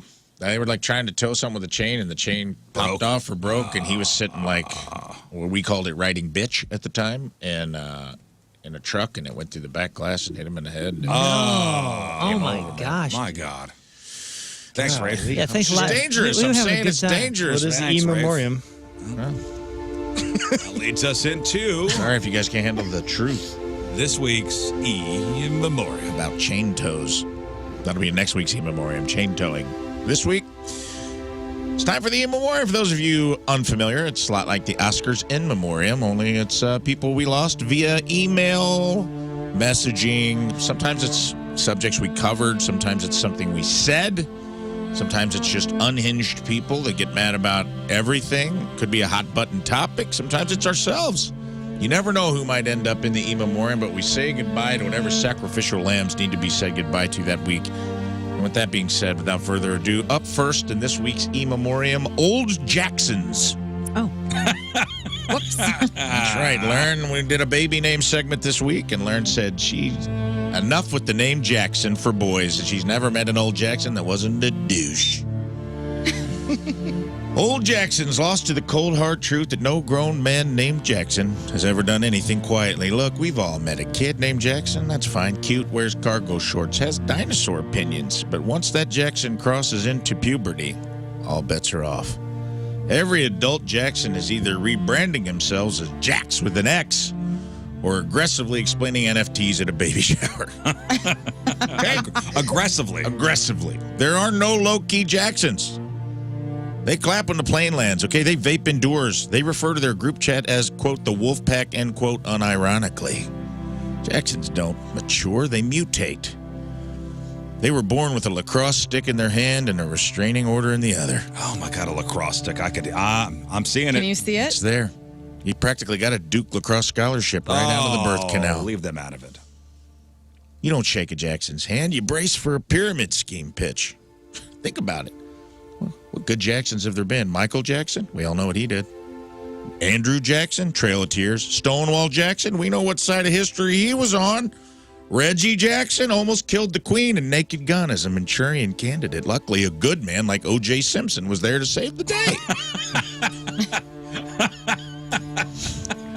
Jackson Pollock. You want to go first name Jacksons? Jackson Pollock. His art was secretly funded by the CIA. Jackson Brown, great music. Makes me cry every time I hear these days. I think about being a dad, but there have always been domestic abuse rumors about Daryl Hannah. In fact, we angered a specific Jackson here in the building, even though I did try to defend him off camera. He went at us. That's Jackson down at TMA, and I believe we have an audio clip of his protests. Very nice. If you'd mind playing that. All right, here's Tim McKernan and the morning after.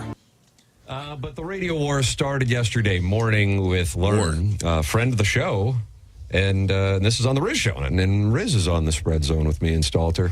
I gather this is what we were told about yesterday. We have the audio. Jackson set this clip up here. So they're talking about most popular baby names and some baby name trends. My name came up, and this was Lauren's reaction. So Mateo, by the way, cracked the top 10 for the first time last year when it was number 6. It's Spanish. It's the Spanish version of Matthew, which ranks 33rd. Jackson also took that out. Jackson. I'm so sick of the name Jackson. I'm just sick of it. It's a dangerous thing to be saying. I There's know. a million I about feel that like now. it's everywhere. And all the older guys I've ever met named Jackson are jerks. Oh, wow. Well, there's one jerks, and am I right? That's right. What's up? Son of Jack. Well, I mean, there you have it. Wow. That sting just a little bit, leave a mark. Yeah. So all of the ones she's met. The older ones. I don't know the old ones named Jackson. Andrew Jackson, Old Hickory. That's a last name. We talked about I can't help that.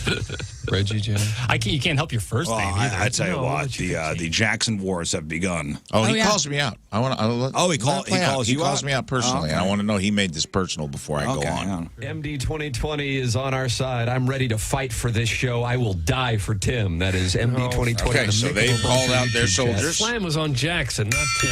I already talked to Lauren. We've squashed any beef. Oh, really? Have that. Yeah, right. What'd Yeah, you we're say? okay. She said it slipped her mind that my name was an older guy. That's a fair. She like. You try to walk it back? Because I don't know. I if wasn't consider thinking about myself him. Older. I mean, older. I than have something. never met anyone over the age of 40 with the first name of Jackson. Not one But time. Jackson Brown, you worked with him. I never met him. We know about him. Fountain of Sorrow. Bradley Cooper's character in Star is Born was named Jackson. Okay, well, they Jackson made that It's a up. fake character. That's still. stupid. And that was a tribute to Chris Christopherson? Certainly. I'm just saying there's not a lot of people over 40 named Jackson. That's fair. So to say the older people I know named Jackson are jerks, cite some examples. Well, she can probably do so. She actually did when we talked, and I'm not, that's not for air. But Rafe, I talked to Rafe Williams, who's also on the And is show. a delight. And is a delight. And you don't like him because you hated Rafe LaFrance. Oh, yeah. Fear spelled backwards. Okay. Rafe, I was talking to Lern about it, and Rafe goes, "Oh, yeah, she said that. I came right to your defense when I said, liar. I heard the audio. He didn't say a word." Did he really tell you that? Yeah, he's like, "What about our boy down the hall?" He's like, "I defended you immediately." Wrong. He didn't you say a went back. word. And that's the of a problem bitch. with radio wars now, Doug, is we have the audio, and now it's just going to be... You don't have the video. And on the video, I clearly gave Lern a look, pointed down the hallway, and said, "What about boy Jackson?" I mouthed the words. That's fine. You want to start a war, kid? Well, wars come to your front steps. So R.I.P. We're in a radio war now? Yeah. I didn't sign up for this. Sorry. The 80s are back. Neutral Let's go. territory here. Load up the cannons. Oh, no. No, What do you mean? Oh You're no. on this show. No. Yeah, we all and I'm gotta in go that. Moving I'm, the turrets. I'm actually in that Joe audio Diplomat's saying you're upsetting a lot diplomatic of Jacksons. We all got to go together. I'm sorry, but Yeah, okay. I need all hands on deck. yeah, we're all. You can't sit this one out. King buddy. Scott, get the trebuchets, point them down the hallway, TMA Studios, as we say goodbye to Jackson Bennett Burkett. That's right. His R.I.P. middle name is Bennett. I looked it up. I got the info. Jackson Bennett Burkett. Let off some steam. Bennett, let off some steam. Jackson Bennett Burkett. That's not a name. That's a law firm that specializes in getting frat boys out of DUIs and defending Puff Daddy. Oh, no. Jackson Bennett Burkett's got a handshake that lasts too long and an Instagram bio that says rise and grind, and a LinkedIn profile where he lists grit as a skill. Jackson Bennett Burkett has absolutely done all of the following. Tried to DJ one time and still puts curator of vibes in his Tinder bio. Oh.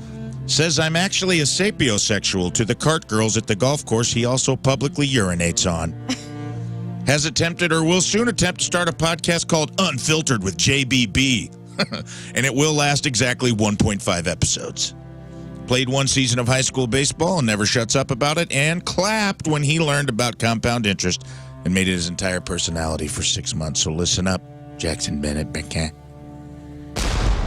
You're not just a red flag. You're a Vineyard Vines quarter zip attached to a saltwater taffy-scented vape. And let's not forget about your middle name, Bennett. Let off some steam. No one named Bennett has ever shown up to help anyone move. That's a rich man's name. Bennett wears white linen to bonfires. Bennett brings a guitar and plays songs no one's heard of. Bennett knows a shortcut that adds 40 minutes. So yeah, R.I.P. to the benefit of the doubt for Jackson Bennett Burkett. Because once your name sounds like a private equity firm or a 90s child actor who got way too far down the rabbit hole of drugs, we know exactly who you are. Bye-bye, Jackson Bennett Burnett. Let off some steam. See you at the yacht club, right? Oh, for sure. Right? Yeah, we'll get there eventually, too.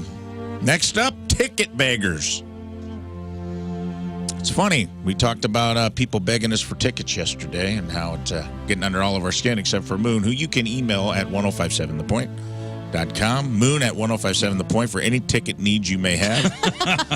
You can also hit him up on the Coleman Campers text line, just care of Moon for all ticket needs. I'm here for you. But as for the rest of us, leave me alone. I love Yes. time to go, ticket beggars. It's funny how we haven't heard from any of you since the Obama administration, but now that Blink-182's in town, you suddenly remember we exist.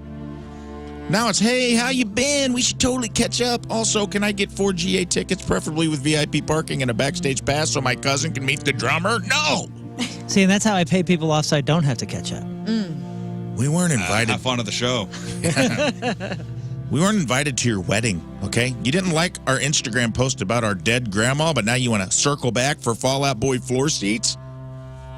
You didn't like a baby photo? And now that Nickelback is making a comeback, you act like we shared a foxhole in Fallujah? This isn't friendship. It's opportunistic ticket thottery. That's right, thottery. And we see you. So unless you're texting to reconnect and also offer to pay full price, suggest that you open up your phone and call StubHub.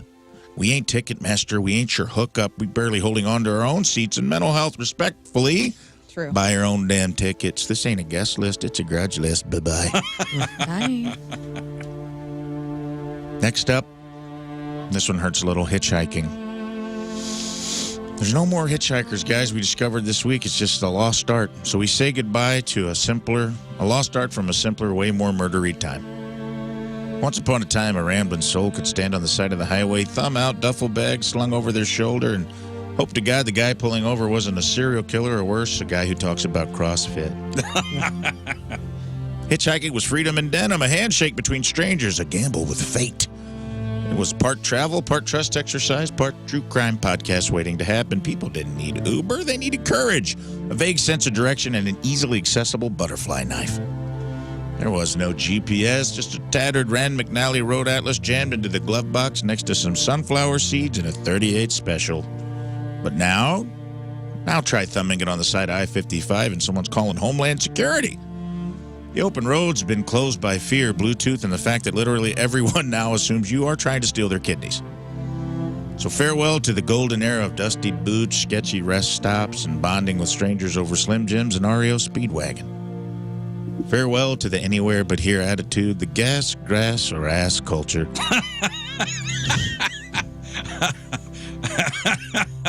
Yeah. Sad to see it go.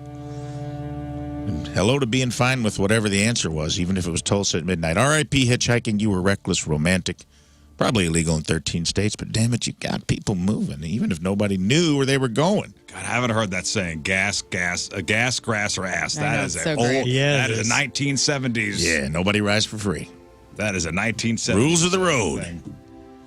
R.I.P. to the ride that never came, and to the last guy who tried it and is probably still out there waiting. Bye-bye. And finally, this is a big one, guys. Lern reported in Crap on Celebrities this week that Daryl Hall pitched a fit, kind of being a real a-hole, because he didn't like that his music, the Hall & Oates brand, if you will, was being called yacht rock. Well, guess what? Rock legend Daryl Hall, you're all up in arms because people call Hall & Oates yacht rock. But guess what, buddy? Every single Hall & Oates song sounds like it was written while wearing Sperry's and sipping a pina colada on a boat named Smooth Apology. See? Sabbath, bloody Sabbath, bro. You made breezy breakup bops that practically come with the side of shrimp cocktail on a sunset cruise, okay? Your songs play exclusively in coastal Lexus dealerships. Bud, you didn't write yacht rock, Daryl. You invented teak deck heartbreak, okay? So pump the brakes on the ego outboard motor and embrace your rightful throne as the captain of the soft funk waters. In fact, guys, I did some deep diving on the internet yesterday, dark web, and I uncovered some Basement Tapes original recordings of Hall & Oates. Some of the songs, the very first time Daryl Hall wrote them. I even some private conversations between Hall & Oates at the end of the recording. Really? And I was able to break in to the dark web and download it, and I have it here for you now. So, This is Riz, great. if you don't mind, just go ahead and play. This is the secret Hall & Oates Basement Tapes. They claim not to be yacht rock, but you'll see through the Rizzuto Detective Agency and investigative journalism, you're about to find out differently. Okay, here we go. From the secret tapes.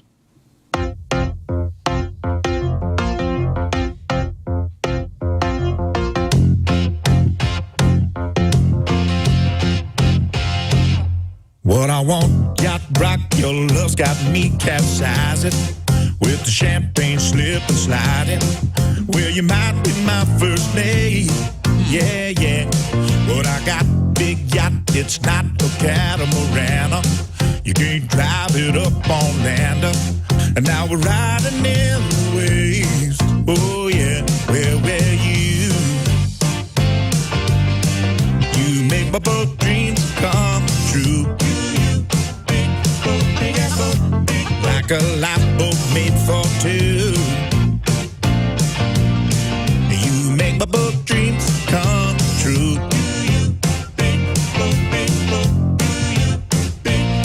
On the tides went bad, storms come a screamer, and I spill my margarita. We drop anchor in the bay. Oh yeah, starboard bow, we're way out, drifting on the ocean. Can you pass a suntan lotion? SPF 85. Oh yeah, I'm real white. He's so damn white. You make my boat dreams come true. So true. He's rich, it's big, he's rich. Well, christen the ship. Down on my port side, all that poop deck should be swapped by now. Ahoy! Ahoy! For, swimming for, waiting for, sailing for, sailing for, sailing for, sailing for you.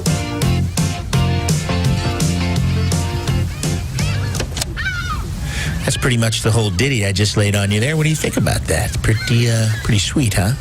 I love it. Honestly, outstanding. Next song, what do you got? I got a couple other little tracks here I wouldn't mind playing for you there, Johnny boy. Hold on. Let's see what you think about this one right here. It's a yacht, girl. But you've gone too far and you know it floats on water anyway. You can rely on the yacht club's money. You can rely on the yacht club, honey. It's a yacht girl, but you're gone too far, and you know it don't matter anyway. Yeah, okay. I don't know, Daryl. I got to be honest. It seems like you kind of stayed on the boat theme with that one. Okay, well, what about this one? Oh, here she comes. Yacht out, boys, she'll scoop you up. Whoa, here she comes. She's a deep sea diver. Yeah, it seems like another boat-themed thing you got going on. Do you have anything else? Maybe somebody else could pitch an idea. You know, you're great, Daryl, but like maybe let somebody else talk. What about you, Michael McDonald? Do you have anything? Actually, yeah, I got something. I was cooking up a little something here for you boys. I hope you like it. Here we go, St. Louis's own Michael McDonald. Oh, yes.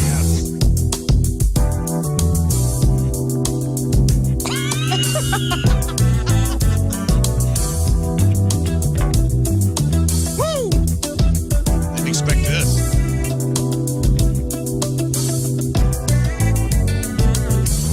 I keep forgetting that I'm so far from shore. I keep forgetting that we're driving around this big ass boat. I keep forgetting that this water's so clean. I keep forgetting I'm on the yacht, oh, sailing on the ocean blue. Oh, girl, and I'm looking for you. Oh, and every time I try, Okay, all right. All right, Michael, shut it down. You know what? How about we just call this Yacht Rock and get it over with? What do you say, boys? Let's move on with our day. Definite nautical theme. Wow. Yeah, I think that's definitive We're proof. really going to start leaning into the yacht rock. Yeah, I think John Oates called it out right there at the end of that secretly recorded conversation. First of all, Michael McDonald was on the boat, which should be the biggest suspect to know that this is yacht rock. He called it out at the end. I agree with John. Let's put this thing to bed. Float on, Daryl, and just admit it. Admit it. You just can't go for that, but we absolutely can. It's You are yacht yacht rock, rock, buddy. my friend. Get into Bye-bye. it. That was And I can't amazing. believe we had Michael McDonald on. Yeah, I mean, dude, I had to go deep on the web, past the hitmen and past all sorts of crazy trafficking just to find those basement tapes. And Hearing those songs, I thought I was on the lake for a second. yeah, didn't it feel like we were floating? And now the real RIPs. We only have one this week, and it was Morris the alligator from the Happy Gilmore movies. Damn alligator took my hand off. R.I.P. to Chubbs. R.I.P. to Morris the alligator. He passed away, and now he's in heaven with Happy's grandma and Chubbs, and the circle of life has been completed. And that, my friends, concludes this week's In Memoriam. Thank you, Rafe Williams. Thanks to Rafe Williams. Thanks to Daryl Hall and St. Louis's own Triple M. Michael McDonald. Yes. Thank you, Rafe. That was great. Remember the story of, Apple, the company, had to settle a lawsuit for Siri spying on people? Yeah. So they settled a lawsuit. It was a class action lawsuit. And if you owned an iPhone, an iPad, a Mac, an Apple Watch, an Apple TV, HomePod, and used Siri between September 17th, 2014 and December 31st, 2024, you could be entitled to some of this settlement. Okay. So Which is what you going to need be to do, anybody with an iPhone. you need to go to the website LopezVoiceAssistantSettlement.com. You don't need a receipt or proof or anything. Just your device info and dates that you may have used Siri. The deadline is July 2nd. So if you want a little piece of this, and we're talking, you want some a nice, maybe a little check sent to you? Uh-huh. Yeah. You could get as much as $12. That's sweet. $12, but probably less if a lot of folks sign up for this. What if no one? It's it's the honor system. So again, they're not going to ask for receipts or proof or anything. But you got to know when you maybe use Siri. Maybe, possibly. Listen, I'm sure I used it at some point in here. All the time. Yeah. in Love that Siri. to September 17, 2014 and December 31st, 2024. If you used it any time in between those dates, you are entitled to your cut of the $95 million settlement. All right, I just went to it and it says, "We appreciate your patience. If you're experiencing technical difficulties when submitting your claim or accessing the online claim portal, please perform a hard refresh of your browser." Oh, that means a lot of people are trying to get a piece of this. So it's this probably is going to be great. less than $12. Give me 90 cents. Cool. If you continue to have issues accessing your record, please contact us. Oh, yeah, right. Hey, by the way, as iPhone users, or I guess anybody, have you reached the level of your life to which you are doing voice to text? Because I'm in it right now. Continually. And my kids and my wife are always like, dude, you're such an old man. My Like, wife it's such does a it, cheese and way to I do don't it. like when she does it because things are inaccurate, especially when she's providing instructions. Oh, yeah. Mine is very inaccurate, and I understand it's probably half my fault, half the phone's fault, but it still gets the job done, and that's what I have to do to just cruise. No, when you're trying to describe to somebody like where to be or instructions that need to be specific, let's not voice to text. Let's not voice to text, and let's not rely on it being completely accurate. I understand the voice to text, but let's maybe go back and review what we did Sure.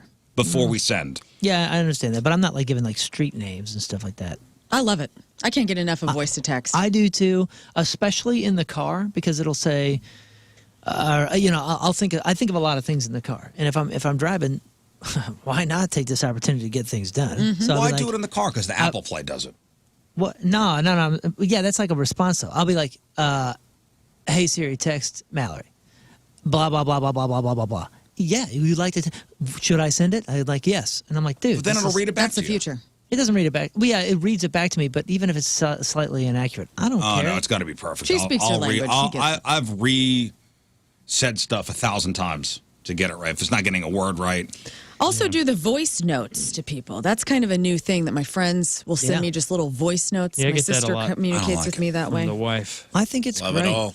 I think it's great. More things are getting done, and as if people are spelling anything correctly. how much anymore. time are you really saving? What? It's not. I mean, I would Safe. say somewhat significant, but it's. I feel like I'm. I don't know, man. This is a good thing. Why? You sound like an old curmudgeon man fighting against the tech. I think Bob. you need to. You know what? This weekend, why don't you take a little voice to text? No. Have a good weekend. It's funny because it's a new thing, but young people make fun of older people Right. for doing it. No, I'm going to sit. My weekend is going to be spent sitting by the mailbox waiting for my Apple settlement money. Fine. And sitting in a dunk tank at Point Fest tomorrow at 3:15 in the afternoon. All right, real quick, let's do some news. Oh, yeah. We gonna do some news. And your news being sponsored by... Schicker Auto Group, your headquarters for American-made Ford, Chrysler, Dodge, Ram, or Jeep vehicles. Shop local. Visit shopschicker.com. Hear about the big bust at Lambert Airport? No. Lot of drugs coming through. Not so much. Coming in, going out. Coming through. So basically starting one place, and this was a stopover on their way to Frankfurt, Germany. So a woman was arrested Wednesday. 31-year-old woman arrested before her flight from here was scheduled to leave for Frankfurt. Caught with 43 pounds of marijuana in her luggage. So shortly before arrest, customs officers in Newark, New Jersey, notified St. Louis, hey, there's a woman on the plane on their way to you right now who is a subject of interest. The woman was checked in for the flight. Customs officers conducted an inspection of her bags before they were set to be loaded onto the new plane to Frankfurt. That's absurd. It's legal there. Why would you go to jail forever for this? You got to tell them you're bringing your drugs in, right? It's legal in Germany? Yeah. Marijuana? It was when I was Really? there. There's a particular member of the crew who made it known that, hey, it's rec is legal now. I think it's as of last year, maybe the year before. Is it a certain strain or something? Maybe she was on her way from Germany to somewhere else after that. I don't know. But the woman was taken into custody. She's facing very serious drug charges. Yeah, you said 43 pounds? 43 pounds. You still can't get on a plane with drugs. I mean, it's federally not legal. how can- so that's probably part of it. And how do you mask the smell? Well, you It was all wrapped up. I mean, it was airtight, like a lot That of. will block the smell? Yeah, I I mean, you remember- drive past the weed shop, you can smell it from the road. Look That's at the trying to picture. They hide have a picture of it all wrapped up, like neatly in Yeah. a piece of luggage that was checked. Airport security and law enforcement, they continue to keep a close eye out for situations like this. So if you're thinking about packing anything questionable. I wonder if it was a dog. Dag. A dog. A dog. They caught it out in Jersey, and she did get on the plane to come here. Oh, they caught it. Well, She she was a subject of interest. They're like, hey, we think that there is a Oh, woman on the bad. plane on their way to St. Louis who's going to be on her way to Frankfurt. Because I think Southwest now flies to Frankfurt. There's St. Louis has a direct from here to Frankfurt. Not Southwest, whatever other. It's in the Southwest terminal. I don't remember what it was, but I've flown that Frankfurt one because it's the only one that's direct to St. Louis. And more than 1 million Igloo coolers have been recalled after finger injuries. Yeah, people are getting their fingers amputated. Amputated? Mm-hmm. Yeah. They're screwing up. Yeah, 78 reports of finger injuries, 26 which resulted in finger amputations. Oh man, I hope it's not none of the specialty ones, the band ones. That's my bud. He puts all that together. He did like the Green Day It's not. one. It's a and the- rolly one. Oh, okay. Because all those ones with like the speakers and the Bluetooth and all Those the are band, sweet. like they're sick, dude. The handle on Igloo's 90-quart flip-and-toe roller cooler has pinned users' fingers against the cooler, causing injuries. Sold at places like Walmart and Target. So you go to cpsc.gov. That's the Consumer Product Safety Commission's website, and search Igloo cooler, and you'll see if your cooler has been recalled and how to get yourself a replacement. Finger injuries. Finger injuries. Oh, fingertip injuries. Let's see what it's do. Oh, I see. It's one of these standard roller ones. What doesn't look dangerous? Yeah, which door is deadly? Deadly. And it's cooler season. It is cooler season. That's why we need to be careful. Oh man, they got one in blue and white and gray. These are neat. Put it up on the screen. Let me see if I. Recall notice. Look at it. Look at it. Oh my God! I think I have one of these in my house. That's My You God! better be My careful, God! dude. That's a stormtrooper. My airport. God! Where are the injuries happening? I know. They said between the handle and the cooler. So I don't know. 78 reported. Yeah. 78 injuries, 26 amputations. I mean, the old school igloo things, they were a little pinchy. Yeah, they're very pinchy. I mean, a little pinchy. It's the risk. Hey, before we move on to sports, Forbes just dropped their 2025 list of the world's highest paid athletes. Mm-hmm. And every name in the top 10 earned more than $100 million. Now, this is salary and endorsements. Oh. Salary and endorsements and everything that goes. This is how much they are making every year. The highest paid athletes of 2025. Starts with? Who is number one? Ronaldo. Yeah. Cristiano Ronaldo? Oh, that guy? I would think so.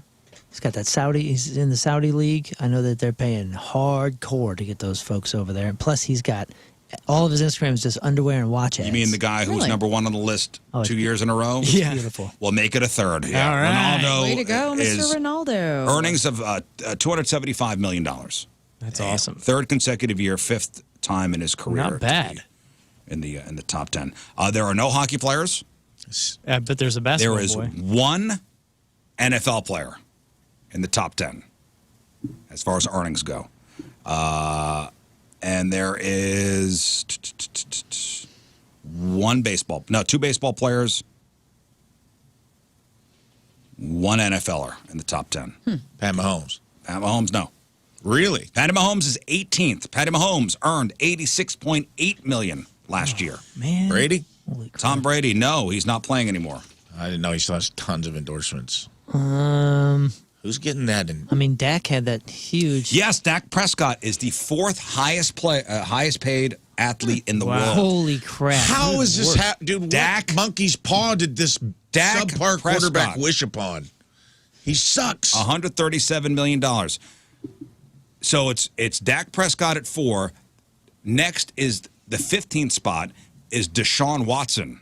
No from the Browns. way. Is it just because of his contract? Who and earned stuff? $91.8 million. But this is with endorsements too. With right? endorsements and everything. This is insane. That's insane, man. The world is an unfair place. Yeah. So's Good. Mr. LeBron James. LeBron is sixth. He earned $133.8 million.